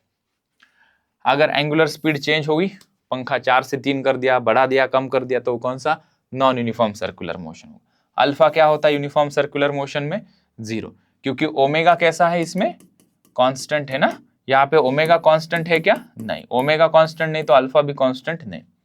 Circular motion में work done by tangential force is 0, non uniform circular motion में work done by tangential force is not 0। इसमें क्या होता है, देखो पूरा सर्कुलर मोशन में हम देखेंगे कितना डिस्प्लेसमेंट हुआ इसका, किसी भी इंस्टेंट पे हम देखेंगे, ये डिस्प्लेसमेंट का डायरेक्शन है और ये हमारा सेंट्रीपिटल, ये वाला पॉइंट समझा रहा हूं, work done by tangential force, ठीक है। अब यहाँ पे कोई टेंजेंशियल फोर्स है क्या, यहाँ पे तो ये तो सेंट्रीपिटल फोर्स है, अलोंग द सेंटर है, इसके और डिस्प्लेसमेंट के बीच में एंगल 90 डिग्री है। जब फोर्स और डिस्प्लेसमेंट, सेंट्रीपिटल फोर्स एक्सेलरेशन को मास से मल्टीप्लाई कर दो, ये सेंट्रीपिटल फोर्स बन गया, इसका और डिस्प्लेसमेंट का 90 डिग्री का एंगल है, तो फोर्स और डिस्प्लेसमेंट के बीच में अगर एंगल 90 डिग्री का होता है तो उसका वर्क डन 0 होता है उस पर्टिकुलर फोर्स का, इसलिए यहाँ पे लिखा है work done by tangential force is 0। Non uniform circular motion में क्या होता है, हमारे पास एक टेंजेंशियल एक्सेलरेशन आ जाता है ना, हमने अभी देखा स्पीड चेंज होने से, और डिस्प्लेसमेंट भी इसी डायरेक्शन में है, जिस डायरेक्शन में वेलोसिटी उसी डायरेक्शन में डिस्प्लेसमेंट होता है। मतलब अगर इसको मैं मास से मल्टीप्लाई कर दूं, टेंजेंशियल फोर्स हो गया ये, और डिस्प्लेसमेंट, इनके बीच में एंगल हो गया 0 डिग्री का, डिस्प्लेसमेंट और टेंजेंशियल फोर्स सेम डायरेक्शन में, तो इसमें वर्क डन 0 नहीं होगा, ठीक है। नहीं भी समझ में आए तो बोर्ड के पॉइंट ऑफ व्यू से बस इतना ही इसका कनेक्शन है। कहां पे आएगा ये वर्क डन का रोल, यूनिफॉर्म नॉन यूनिफॉर्म के एक्सप्लेनेशन में, ठीक है। मैंने तो पूरा वैसे भी समझा ही दिया। अर्थ सन के अराउंड यूनिफॉर्म सर्कुलर मोशन करती है, और वर्टिकल सर्कुलर मोशन इसके आगे हम देखेंगे, पार्टिकल की स्पीड यहाँ पे ज्यादा होती है, यहाँ पे कम होती है, तो स्पीड कम ज्यादा होने से नॉन यूनिफॉर्म सर्कुलर मोशन बनता है, that is your vertical circular motion is the best example. आगे बढ़े, चलो तो अभी समझते हैं सेंट्रीपिटल फोर्स, समझ तो लिया, वही बस formality. Centripetal force towards the centre होता है, mv²/r, ये इसका फॉर्मूला है। कहां से लाओगे फॉर्मूला, अरे भाई सेंट्रीपिटल एक्सेलरेशन को मास से मल्टीप्लाई कर दोगे तो सेंट्रीपिटल फोर्स बन जाएगा। एक्सेलरेशन के जगह पे शब्द क्या पुट कर दोगे, force acting on a particle performing circular motion towards the centre, उसका डायरेक्शन होगा, ठीक है। एग्जाम्पल वही सब जो एग्जाम्पल अपन ने सेंट्रीपिटल एक्सेलरेशन के लिए बोले थे, वही सेंट्रीपिटल फोर्स के एग्जाम्पल होंगे, ठीक है। यूनिट क्या होगा इसका, न्यूटन, फोर्स है। सीजीएस यूनिट क्या होगा, डायमेंशंस क्या होंगे इसके, कैसे निकालते हैं dimensions, newton is nothing but KG metre per second square. Force क्या होता है, mass into acceleration, this is KG, acceleration metre per second square. तो केजी की पावर मतलब m की पावर 1, l की पावर 1, t की पावर कितनी -2, ये उसके डायमेंशंस हो गए। चलो आगे बढ़ते हैं। कुछ एग्जांपल्स बताओ सेंट्रीपिटल फोर्स के। पत्थर को हमने रस्सी से बांध दिया ऐसे, पत्थर घूमेगा, centripetal force towards the centre. Planet revolve करेंगे अराउंड द सन, तो सन उसको सेंट्रीपिटल फोर्स लगाएगा। जो ग्रेविटी होगी, सन की जो ग्रेविटी होगी अर्थ को अपनी तरफ खींचेगी towards the centre elliptical path में। व्हीकल हॉरिजॉन्टल सर्कुलर ट्रैक पे चलेगा तो जो फ्रिक्शन फोर्स है, गाड़ी इस प्रकार से चलेगी ना, तो यहाँ पे चलेगा, तो नेसेसरी फ्रिक्शन फोर्स ने सेंट्रीपिटल फोर्स दिया। तो एक बात समझो, ये जो सेंट्रीपिटल फोर्स है, ये कोई ना कोई फोर्स सेंट्रीपिटल फोर्स का रूप धारण करेगा। जैसे कि पहले इसमें स्टोन को हमने रस्सी से बांध दिया, तो रस्सी के अंदर जो टेंशन क्रिएट होगा वो उसको नेसेसरी सेंट्रीपिटल फोर्स देगा। अर्थ सन के अराउंड घूम रही है तो सन का ग्रेविटेशनल फोर्स, वहां पे तो कोई रस्सी नहीं है ना, सन का ग्रेविटेशनल फोर्स उसको नेसेसरी सेंट्रीपिटल फोर्स देगा। गाड़ी चल रही है कर्व ट्रैक पे, तो रोड और टायर के बीच में फ्रिक्शन का डायरेक्शन उस कर्व ट्रैक के टुवर्ड्स द सेंटर होगा, वो नेसेसरी सेंट्रीपिटल फोर्स देगा। तो कोई ना कोई हीरो बनेगा सेंट्रीपिटल फोर्स का मास्क पहन के, है ना, ठीक है। सेंट्रीफ्यूगल फोर्स, सेंट्रीफ्यूगल फोर्स एक स्यूडो फोर्स होता है, इमेजिनरी फोर्स होता है। अभी इसकी जरूरत क्यों पड़ती है, क्योंकि कोई, जैसे कि एक उत्तम उदाहरण इसका यह है कि हम गाड़ी पे चल रहे हैं, गाड़ी पे चल रहे हैं यहां से, और यहां से पेड़ पीछे जा रहे हैं। क्या बच्चों रियली पेड़ पीछे जा रहे हैं क्या? हम आगे जा रहे हैं, लेकिन हम नॉन इनर्शियल फ्रेम में हैं। मूविंग फ्रेम को नॉन इनर्शियल फ्रेम कहते हैं। अगर मैं मोशन में हूं तो मुझे चीजें पीछे जाते हुए दिखाई दे रही है, तो एक्चुअली चीजें पीछे नहीं जा रही है, मैं कुछ मोशन में हूं, तो मैं नॉन इनर्शियल फ्रेम में हूं, इसलिए मुझे वो चीजें पीछे जाते हुए दिखाई दे रही है। और बिना फोर्स लगे कोई चीज घूमती है क्या? तो वो पेड़ मेरे रिस्पेक्ट में तो घूम रहे हैं ना, तो मेरे रिस्पेक्ट में जो मैंने फोर्स लगाया है उसके ऊपर, that is imaginary force.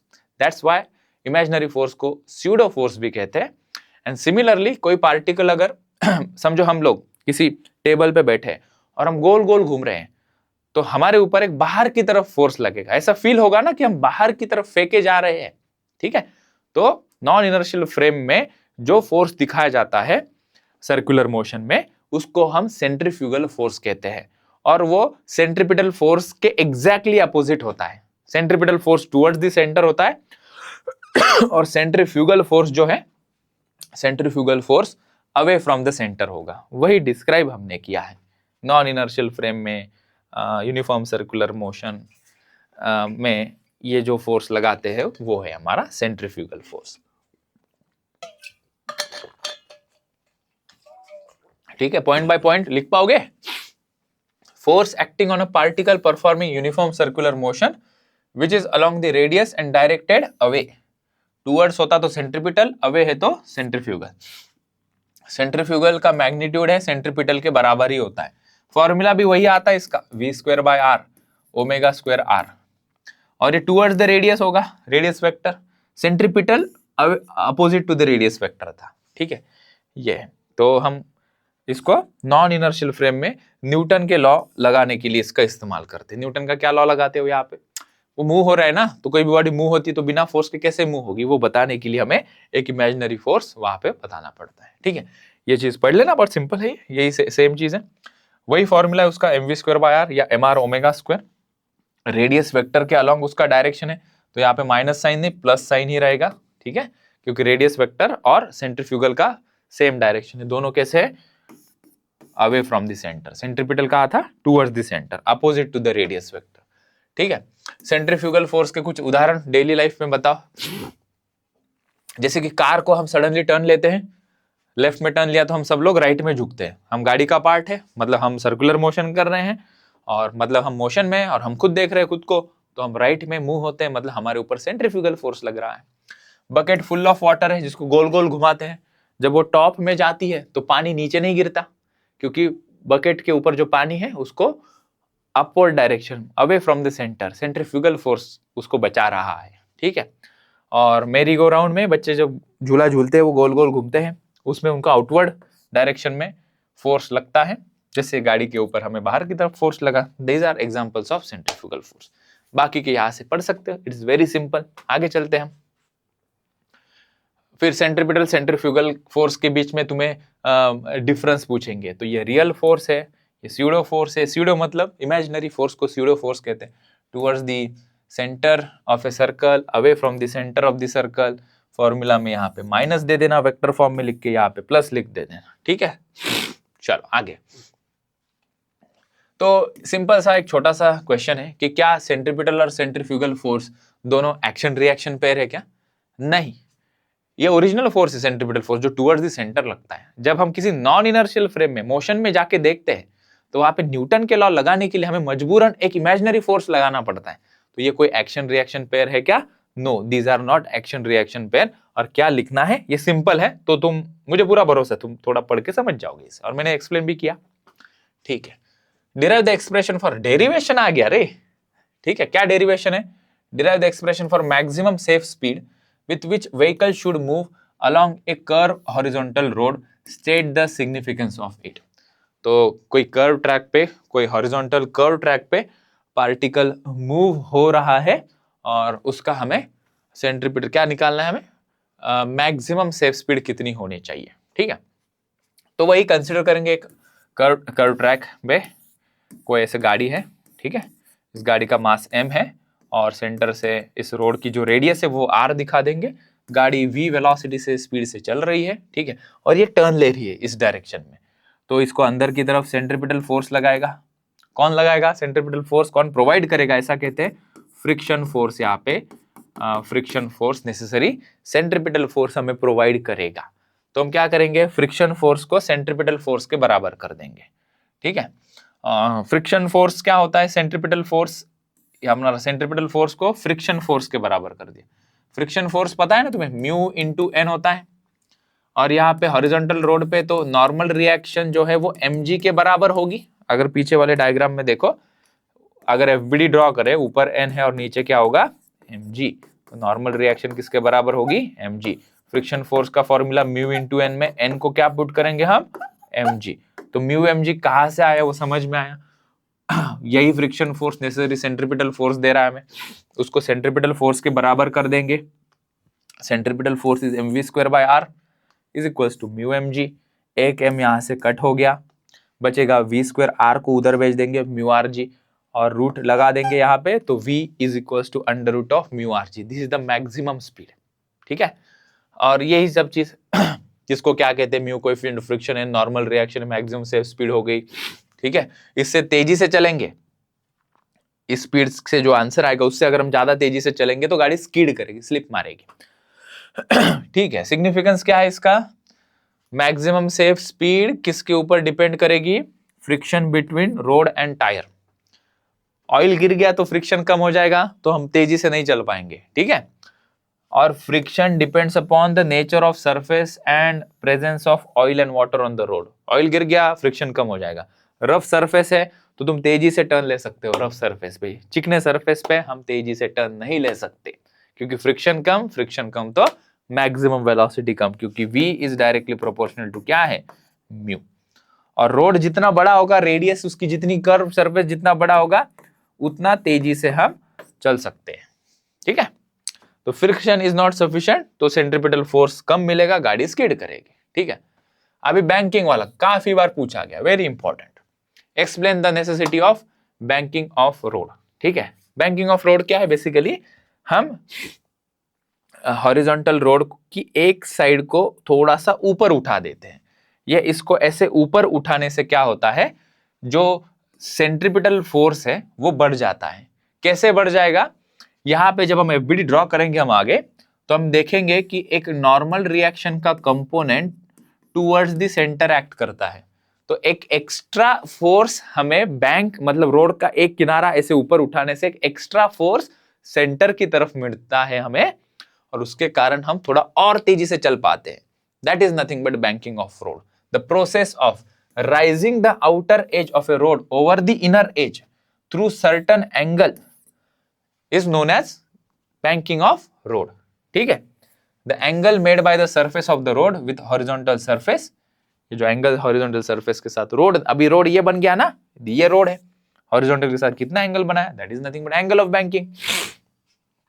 Necessity of angle of banking, क्यों, क्या जरूरत है? तेजी से चलना है, सेंट्रीपिटल फोर्स की ज्यादा जरूरत पड़ेगी, फ्रिक्शन कम पड़ेगा, तो कुछ ऐसा जुगाड़ करना पड़ेगा कि फ्रिक्शन के अलावा भी कोई हमें ऐसा force they.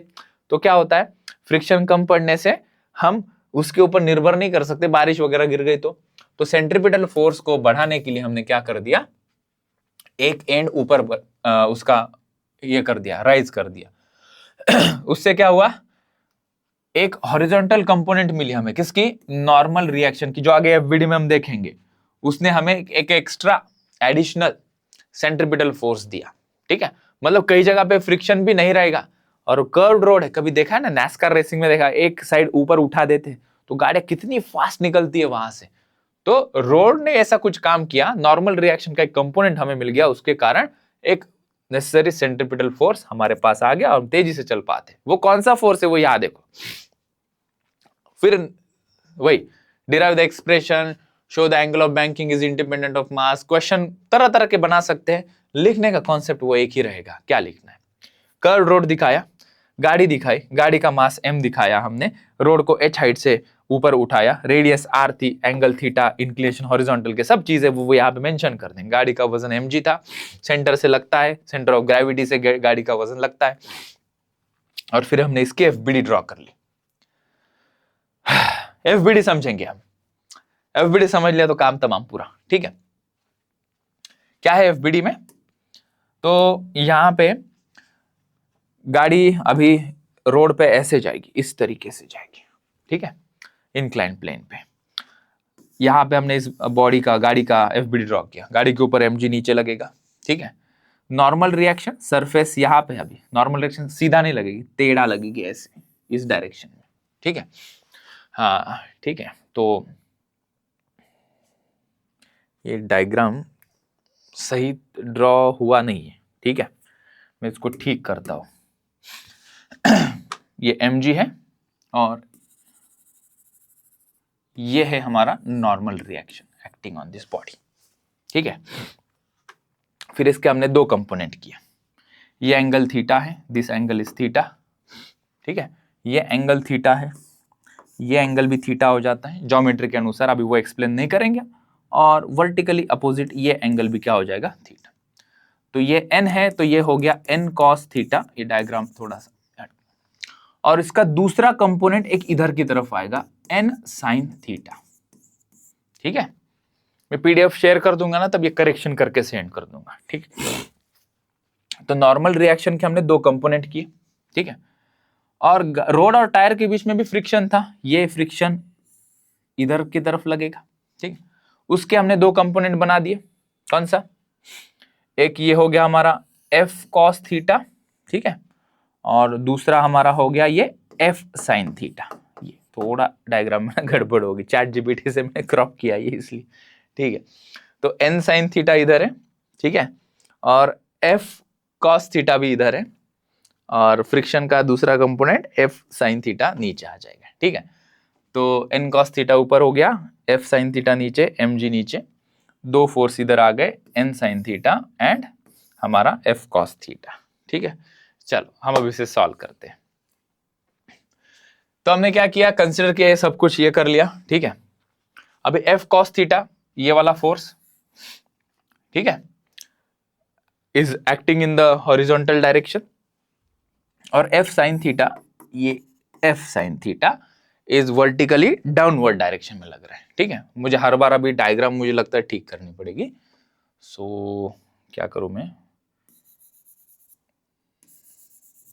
This was your n cos theta, और ये क्या था हमारा इधर इसी डायरेक्शन में n sin थीटा, ठीक है। अभी दो तीन बार मैंने ड्रॉ किए तो दो तीन बार ठीक करना पड़ेगा, उतना एडजस्ट कर लो, ठीक है। तो एफबीडी ड्रॉ कर ली, f cos theta, f sin theta. Basically हमने क्या किया, अगर कंफ्यूजन तुम्हें क्रिएट हुआ है तो हमने दो फोर्सेस के कंपोनेंट्स लिए, कौन से थे, एक था हमारा फ्रिक्शन फोर्स, उसके दो कंपोनेंट ये आए, और एक था ये नॉर्मल रिएक्शन, उसके ये दो कंपोनेंट आ गए, that is n sin theta, n cos theta, ठीक है। f cos theta, f sin theta, और एक mg already vertically downward direction में था, ठीक है। और फिर हम इनको सॉल्व करेंगे हम अभी, ठीक है। वो बता दिया कि कौन सा फोर्स कहाँ, नॉर्मल कहाँ से एक्ट हो रहा है, वो बता दिया, ठीक है। मेक श्योर किया डायग्राम थोड़ी गलत होगी, यहाँ से अपने को ठीक से ड्रॉ करनी पड़ेगी बार बार, ठीक है। तो n cos theta along vertical direction, ये हमारा n cos थीटा था ना, this was n cos theta, और ये n था which is along vertical direction.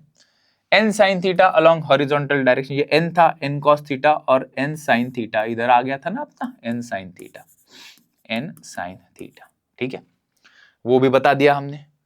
Component of n cos theta balances the weight to mg। अभी ये n cos थीटा ऊपर है, वो किसको बैलेंस कर रहा है, mg, और साथ साथ किसको बैलेंस कर रहा है हमारा f sin थीटा, मतलब n cos थीटा ऊपर, f sin थीटा और mg नीचे। लिख लेते हैं पहला इक्वेशन, वो बन गया भैया, n cos theta is equals to this is mg plus this is f sin theta, ठीक है। और एक इक्वेशन हमारा बनेगा यहां से, ये वाला हमारा इधर देखते हैं अपन, इसी को ही अपन ने थोड़ा सा सिंप्लीफाई किया basically. n cos theta mg को इस साइड लेकर आ गए, सॉरी f sin थीटा को उस साइड लेकर आ गए, तो n cos theta minus f sin theta is equals to mg। This was our first equation, इसको इक्वेशन नंबर 1 मार्क कर दिया। अभी इस डायरेक्शन का भी एक चाहिए ना, हॉरिजॉन्टल डायरेक्शन का, वो इक्वेशन नंबर 2 बनाते हैं अपन। हॉरिजॉन्टल कंपोनेंट में कौन, कितनी बार लिखूं मैं अभी ये, ओ हो n cos थीटा, और इधर क्या था हमारा n sin थीटा, ठीक है। अभी n sin थीटा और f cos थीटा, इन्होंने ही नेसेसरी सेंट्रीपिटल फोर्स हमें प्रोवाइड किया, तो इसलिए हमने इसको लिखा n sin theta plus f cos theta, ये दोनों मिला के किसका रोल अदा कर रहे हैं, सेंट्रीपिटल फोर्स का रोल अदा कर रहे हैं। That is our equation number 2, that's it. दोनों को डिवाइड कर देंगे हम अभी। तो पीछे वाला इक्वेशन लिखा अपन ने, n sin theta plus f cos theta, ये वाला पहला इक्वेशन नंबर 2 अपॉन पीछे वाला equation 1 n cos theta minus f sin theta is equals to v square upon R G. ये mv स्क्वायर बाय r था, denominator में इसका mg था, यहां से ये mg था, ठीक है, mm चला गया, ऊपर v स्क्वायर, नीचे क्या आ गया rg, ठीक। फिर हमने इसमें सब्स्टिट्यूशन किया, हमें बहुत तेजी से चलना है तो फ्रिक्शन भी ज्यादा लगेगा, कितना ज्यादा लगेगा, वहां तक हमारी स्पीड मैक्सिमम होगी, उसके बाद स्लिप करेगा तो वो मैक्सिमम स्पीड से हम वहां पे नहीं चल पाएंगे। तो यहाँ पे हम फ्रिक्शन की वैल्यू को f के जगह पे f मैक्स लिख देंगे, और v के जगह पे क्या आ जाएगा हमारा v मैक्स होगा, और ये हमारा एक्सप्रेशन बनेगा maximum speed on a banked road, ठीक है। चलो, तो वो बता दिया। और मैक्सिमम फ्रिक्शन क्या होगा, उसका फॉर्मूला म्यू इंटू एन, क्या होगा, f को क्या सब्स्टिट्यूट करेंगे, mu into N. Next step में हमने वो सब्स्टिट्यूट कर दिया, और उसके पहले वो सब्स्टिट्यूट करने से पहले हम क्या करते हैं, इसमें थोड़ा मॉडिफिकेशन करते हैं, इसको 1 बाय कॉस थीटा से मल्टीप्लाई और डिवाइड करते हैं, ताकि कॉस कॉस चला जाए और साइन बाय कॉस टैन बन जाए।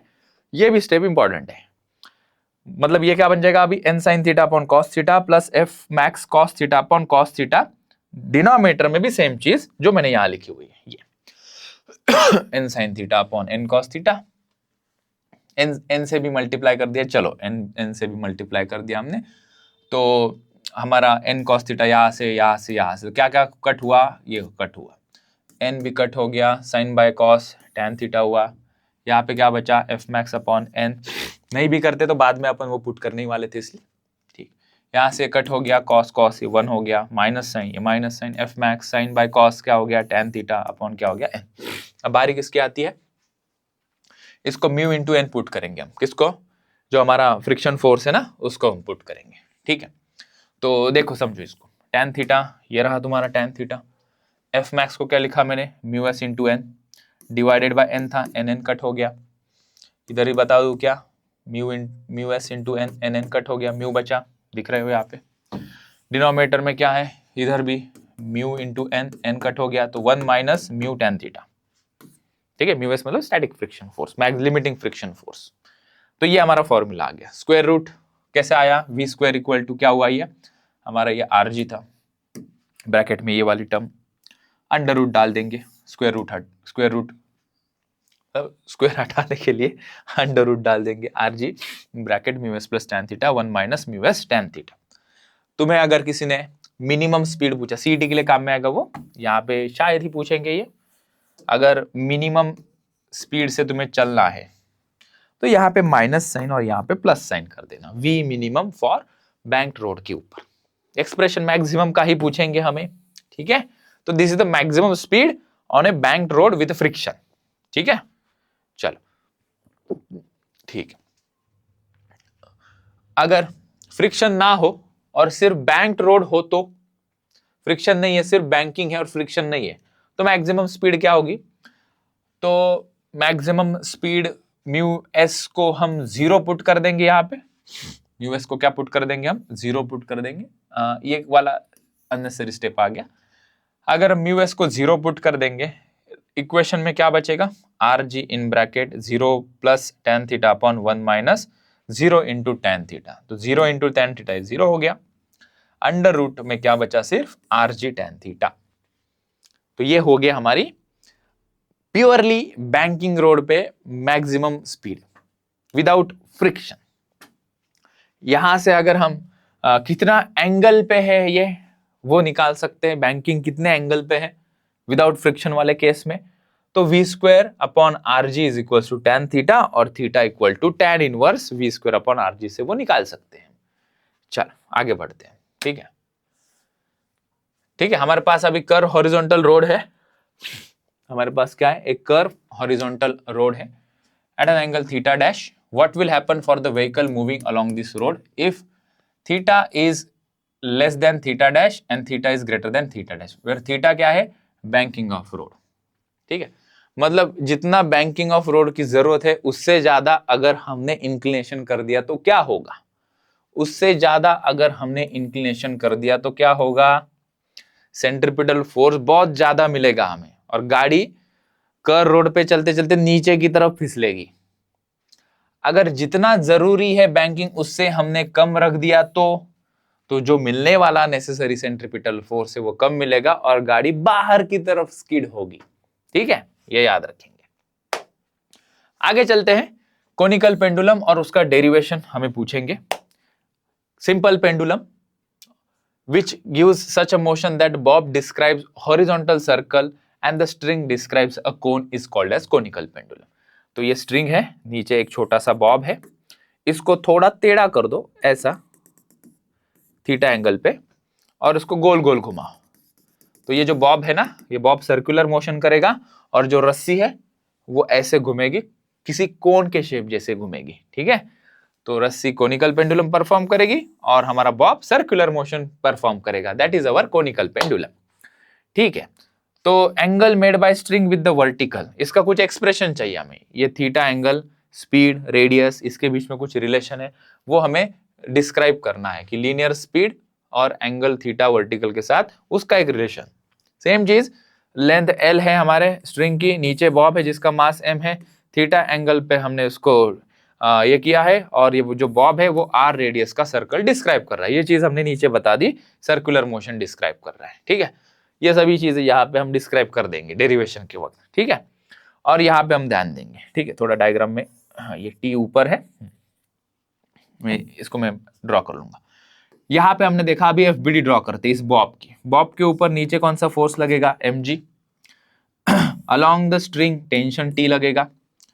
ये एंगल थीटा है, वर्टिकली अपोजिट एंगल्स सेम होते हैं तो ये भी एंगल थीटा हुआ। ये हो गया हमारा टी कॉस थीटा और उसका परपेंडिकुलर कंपोनेंट हो गया टी साइन थीटा, ठीक है। तो एफबीडी ड्रॉ हो गई हमारी। इधर क्या आ गया रे?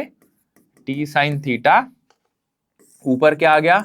टी कॉस थीटा और नीचे क्या आ गया हमारा? mg। ये क्या है? ये सेंट्रिपिटल फोर्स का रोल अदा कर रहा है तो इसको सेंट्रिपिटल फोर्स के बराबर करेंगे और ये दोनों एक दूसरे को बैलेंस कर रहे हैं, तो T cos theta equal to mg, T sine theta equal to mv square by R, that's it. पूरे मार्क्स यहां पे करेंगे हम, ठीक है।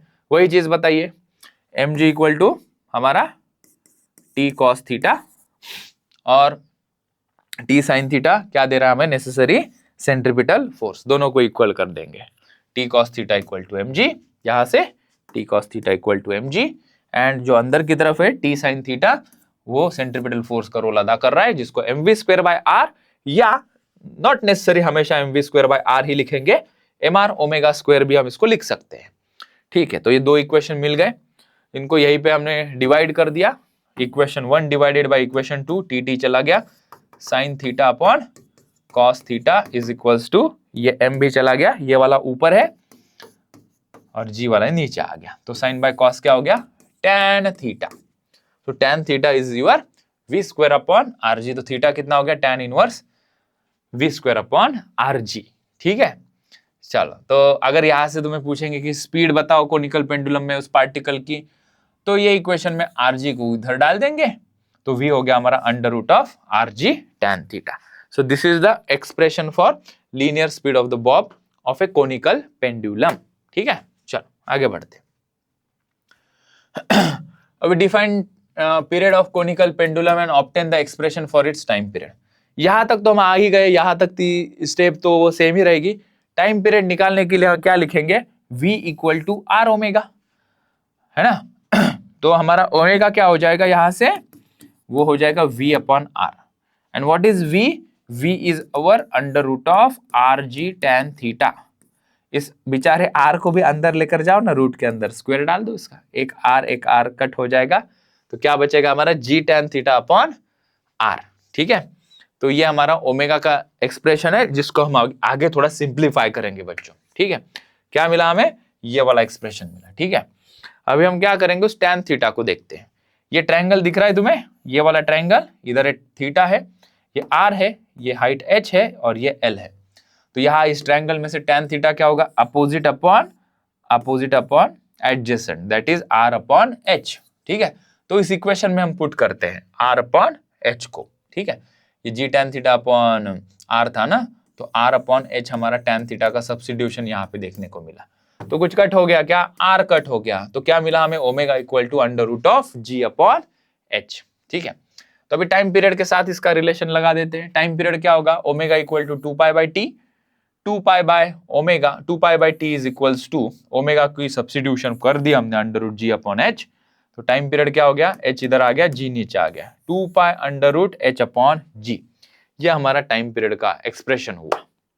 इसको हम और सिंप्लीफाई कर सकते हैं एक दूसरे फॉर्म में, ये आंसर है फाइनली। ठीक है, अगर उस ट्रायंगल में देखेंगे, इसी ट्रायंगल में हम, ठीक है, तुम्हें ये डायग्राम बार बार ड्रॉ करने की जरूरत नहीं, मुझे तुम्हें एक्सप्लेन करना है, इसलिए मैं बार बार हर एक पेज पे ये डायग्राम फिर से ड्रॉ कर रहा हूं। अगर यहाँ पे हम cos थीटा देखेंगे, cos थीटा क्या होता है, adjacent upon hypotenuse h upon l, तो h क्या हो गया, l cos थीटा। ठीक है, तो l is nothing but length and theta angle of inclination है। अगर हम वहां पे पुट करेंगे, कहा, इस एक्सप्रेशन में, ये जो हमें मिला है, h के जगह पे हम क्या पुट करेंगे, l cos थीटा। यहाँ पे h बाई g था, h के जगह पे हम क्या पुट करेंगे, l cos थीटा। तो this is the required expression for time period of conical pendulum. So t is equal to 2 pi under root l cos theta upon g। ठीक है, चलो आगे बढ़ते हैं। तो ये नहीं इतना कुछ इंपॉर्टेंट क्वेश्चन, ये कुछ खास भी नहीं है उसमें कुछ, आगे बढ़ते हैं अपन। ये इंपॉर्टेंट है, ये what is vertical circular motion, show that the motion of object revolving in vertical circle is non uniform circular motion. Vertical circular motion क्या है, बेसिकली हमारे पास एक स्ट्रिंग है, नीचे एक बॉब है और इसको हम घुमा रहे हैं, तो हर एक इंस्टेंट पे उसकी वेलोसिटी, इस रस्सी का टेंशन अलग अलग होगा, तो वेलोसिटी अलग है, तो ये नॉन यूनिफॉर्म सर्कुलर मोशन कहलाएगा, है ना। तो इसके अंदर हमें क्या पूछा है, हमें बताइए कि कि ये नॉन यूनिफॉर्म क्यों है, तो वही एक्सप्लेन करना है हमें। क्या एक्सप्लेन किया हमने, बॉडी हर एक पॉइंट पे इसका जो मोशन है वो कैसा है, अलग अलग है। कंसीडर करेंगे मास m जो रेडियस r का है, ठीक है, और डायग्राम शायद से नेक्स्ट पेज पे यहाँ पे, ठीक है। हाँ, तो due to the influence of gravitational force, velocity और टेंशन इसके अंदर जो है वो बदलते जाएंगे। हमें बेसिकली यहाँ पे पूछेंगे, ये लोवेस्ट पोजीशन होती है, ये मिड पोजीशन होती है, और ये होती है हमारी हाईएस्ट पोजीशन। तो लोवेस्ट, मिड और हाईएस्ट पोजीशन पे पार्टिकल की वेलोसिटी और रस्सी का जो टेंशन है वो अलग अलग होता है। इसके कारण यहाँ पे इसको हम कहते हैं vertical circular motion is a non uniform circular motion, वो डिस्क्राइब किया है, ठीक है। अभी इसका कुछ डेरिवेशन समझते हैं। हमें पूछेंगे obtain the expression for tension at the highest position, mid position and the bottom position. यहाँ पे 3 तुम्हें डेरिवेशन देखने को मिलेंगे, एक है टेंशन का, एक है एनर्जी का और एक है वेलोसिटी का। Mid, high and low position पे। ठीक है, तो पहले अगर तुम ये डायग्राम समझ गए एफबीडी कैसे ड्रॉ की गई है, बाकी सब सिंपल होगा। ये क्या लिखा हुआ है यहाँ पे, कोई एक मास m है जिसको अपन एंटी क्लॉकवाइज डायरेक्शन में सर्कुलर वर्टिकल सर्कुलर में रिवॉल्व कर रहे हैं एट अ सेंटर O, जिसकी रेडियस r है या लेंथ l है वगैरह वगैरह।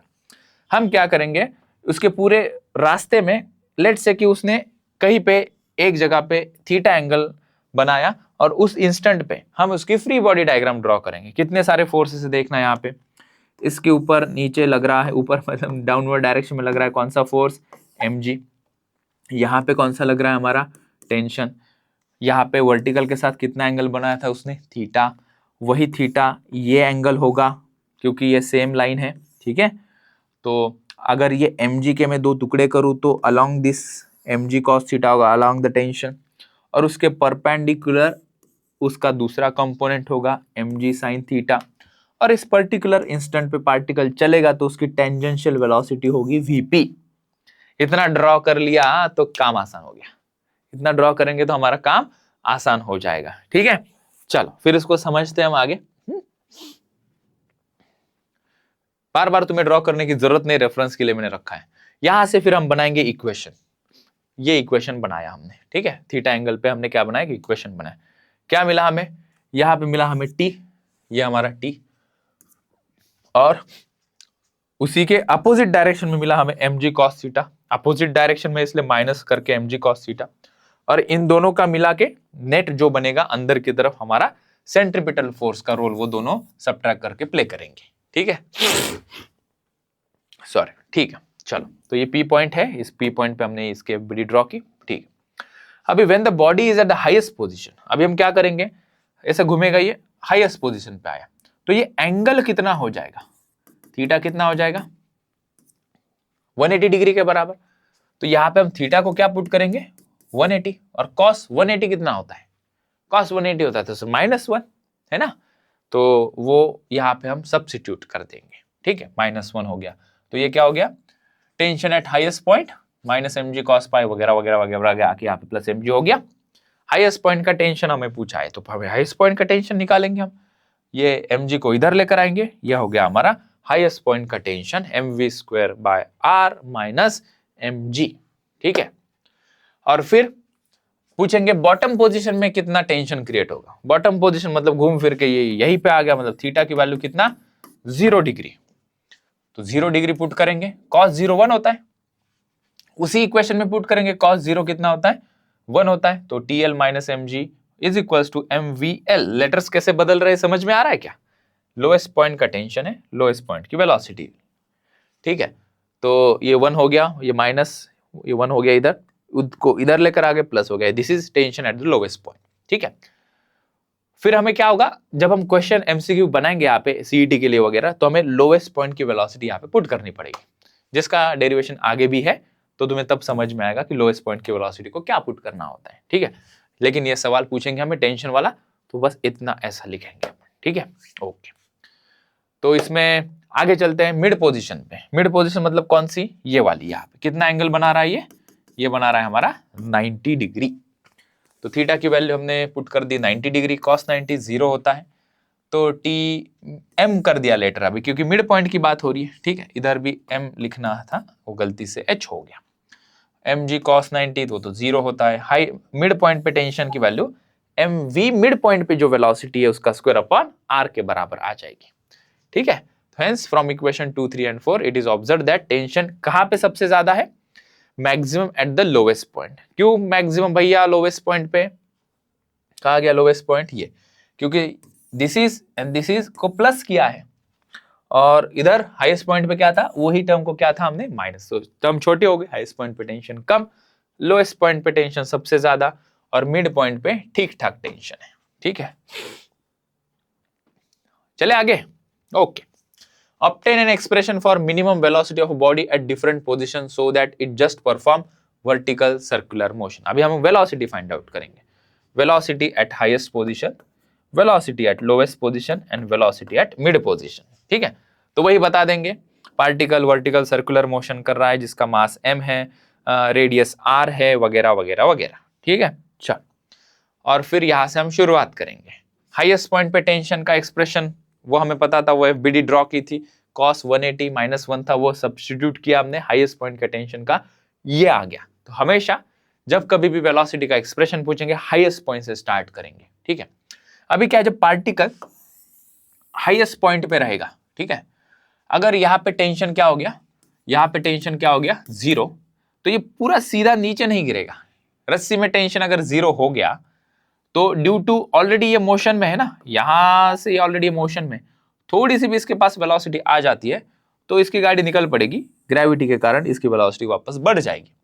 तो इसके डेरिवेशन में हाईएस्ट पॉइंट की वेलोसिटी फाइंड आउट करने के लिए हम टीएच को इक्वल टू या ग्रेटर देन 0 ये कंडीशन में इक्वल टू पुट कर देते हैं, ताकि हमें minimum velocity at highest position कितनी है, ताकि ये पूरा particle vertical circular motion perform करे, ये मिल जाएगा। तो हाईएस्ट पॉइंट का टेंशन हम 0 कर देंगे इस एक्सप्रेशन में, है ना, और हम वेलोसिटी को फाइंड आउट करते हैं, ठीक है। तो यहाँ पे हमने -mg को उधर लेकर गया तो +mg हो गया, तो वो क्या हो गया, mg equal to mv²/r, m cut दो यहां से, आंसर आया है √rg, ठीक है। This is the minimum velocity at highest point. इससे कम होगी तो पार्टिकल हो सकता है पूरा चक्कर ना लगाए, यहां से ऐसा गिर जाए इधर, ठीक है, राइट। तो उससे ज्यादा रहेगी तो बहुत ही अच्छा है भाई, उससे ज्यादा रहेगी तो फटाफट से सर्कल कंप्लीट करेगा, इससे कम रहेगी तो फिर नहीं चलेगा, इतनी तो होनी चाहिए √rg के बराबर, ठीक है। चलो अभी वेलोसिटी एट लोएस्ट पोजीशन हम फाइंड आउट करते हैं, वेलोसिटी एट लोएस्ट पोजीशन, ठीक है। तो यहाँ पे लोएस्ट पोजीशन की वेलोसिटी फाइंड आउट करने के लिए हम इस्तेमाल करेंगे law of conservation of energy का। क्या होती है law of conservation of energy? Total energy एक पोजीशन में is equal to total energy किसी दूसरे पोजीशन में। कौन सी टोटल एनर्जी की बात होती है यहाँ पे?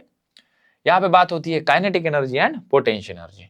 ये लोएस्ट पोजीशन है और ये क्या है हमारी हाईएस्ट पोजीशन है, ठीक है। तो लोएस्ट पोजीशन की टोटल एनर्जी और हाईएस्ट पोजीशन की टोटल एनर्जी को हम इक्वल करेंगे।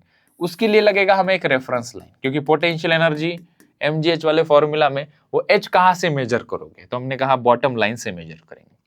यहां से ये डिस्टेंस कितना होगा, हमने बोला ये रेडियस r है, तो ये उसके डबल होगा, ये डिस्टेंस r + r 2r हो गया। अभी कहानी सुनते हैं। लोएस्ट पोजीशन पे लिखेंगे हम kinetic energy, potential energy. Highest position पे भी लिखेंगे kinetic energy and potential energy. तो लोएस्ट पोजीशन पे डिस्टेंस 0 है रेफरेंस लाइन से, तो इसके पोटेंशियल एनर्जी लोएस्ट पोजीशन पे लिख दो 0, यहां पे हमने लिख दिया 0। काइनेटिक एनर्जी लोएस्ट पोजीशन पे क्या लिखेंगे, हाफ mvl², ठीक है। और इन दोनों को इक्वल कर देते हैं अपन।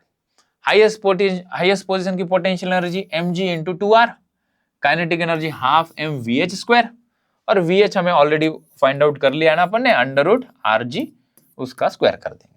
चलो पहले इक्वल कर देते हैं दोनों को। लोएस्ट पोजीशन की काइनेटिक एनर्जी पोटेंशियल एनर्जी तो 0 है, हाईएस्ट पोजीशन की काइनेटिक एनर्जी ये पोटेंशियल एनर्जी mg × 2r, ठीक है। इसको हमने सिंप्लीफाई किया। कैसे सिंप्लीफाई किया, ये आ गया हमारा 1/2 से मल्टीप्लाई किया हमने ऊपर और नीचे इधर, तो ये 2 और 2 क्या हो गया 4, और ये 1/2 बचा।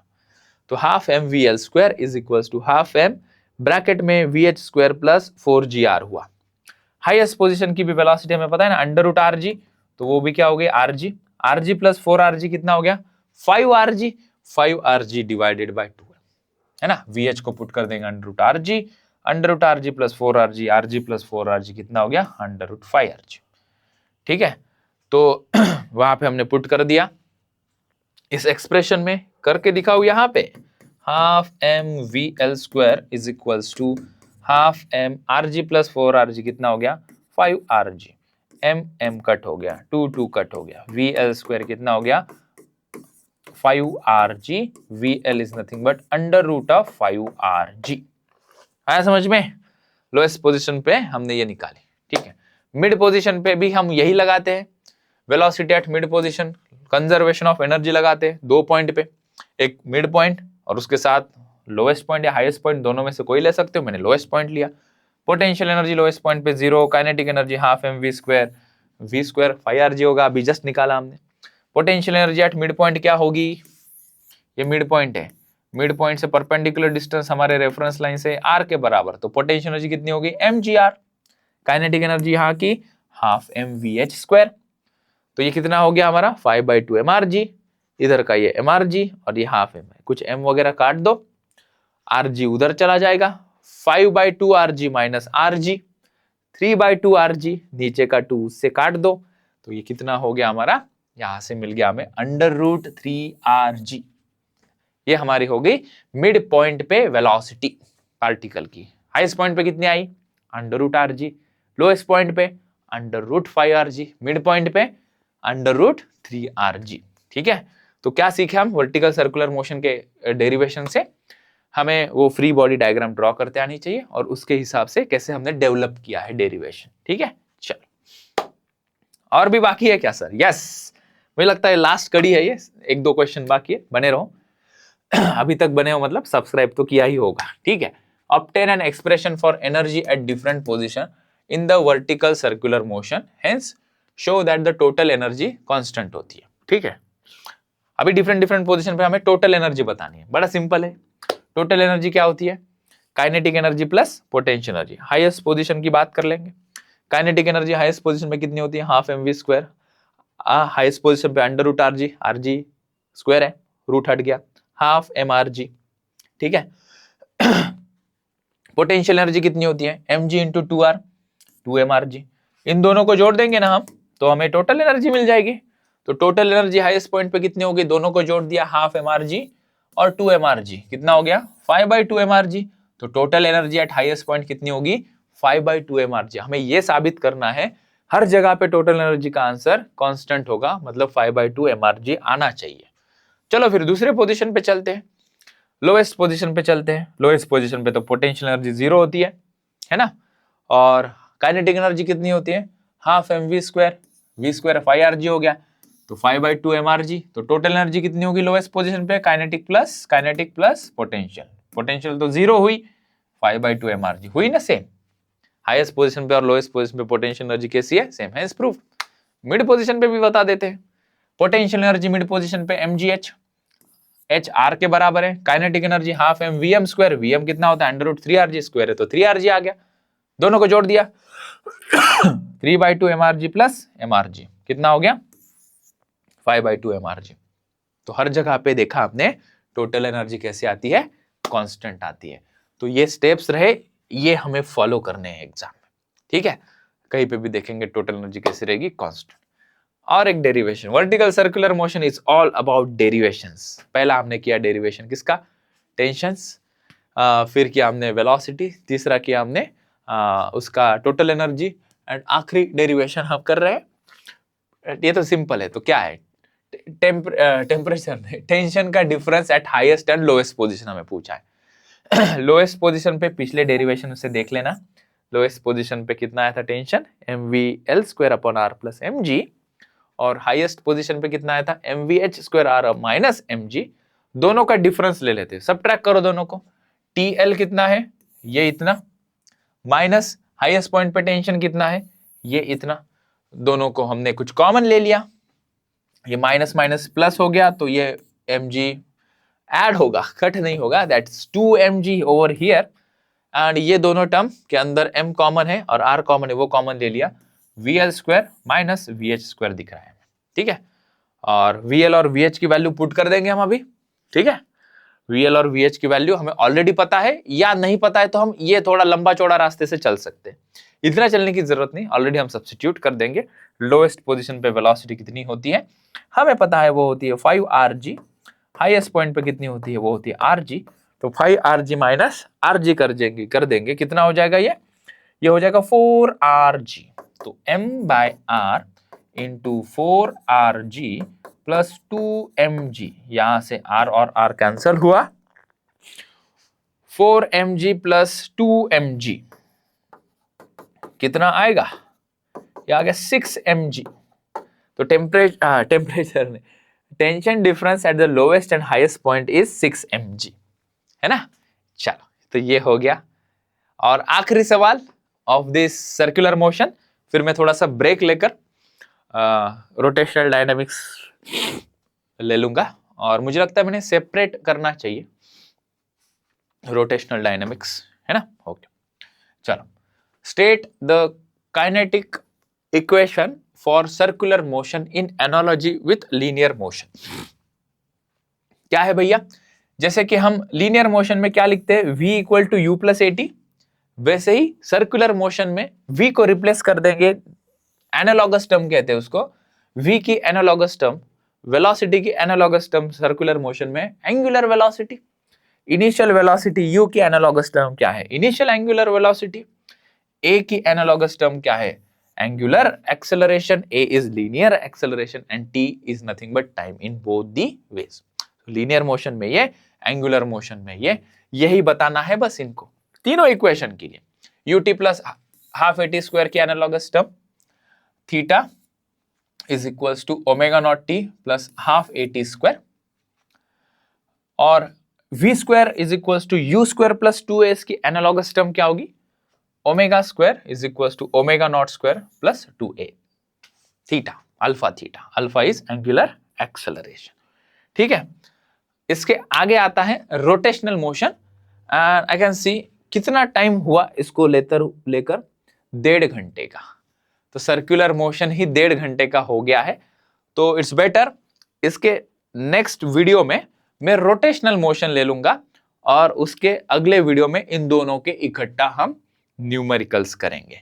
ठीक है, तो आई होप तुम्हें आखिरी तक देख रहे हो, मतलब अच्छा लगा होगा video. Thank you so much for supporting, और अच्छे से पढ़ते रहो। पूरी सीरीज में कंप्लीट करूंगा तुम लोगों के लिए, स्पेशली दोस्तों के साथ शेयर करो, उनका भी फायदा करो तुम्हारे साथ साथ। और मुझे नहीं लगता ये देखने के बाद तुम्हें कोई दूसरा वीडियो भी देखने की जरूरत पड़ेगी। ठीक है, see you in the next video.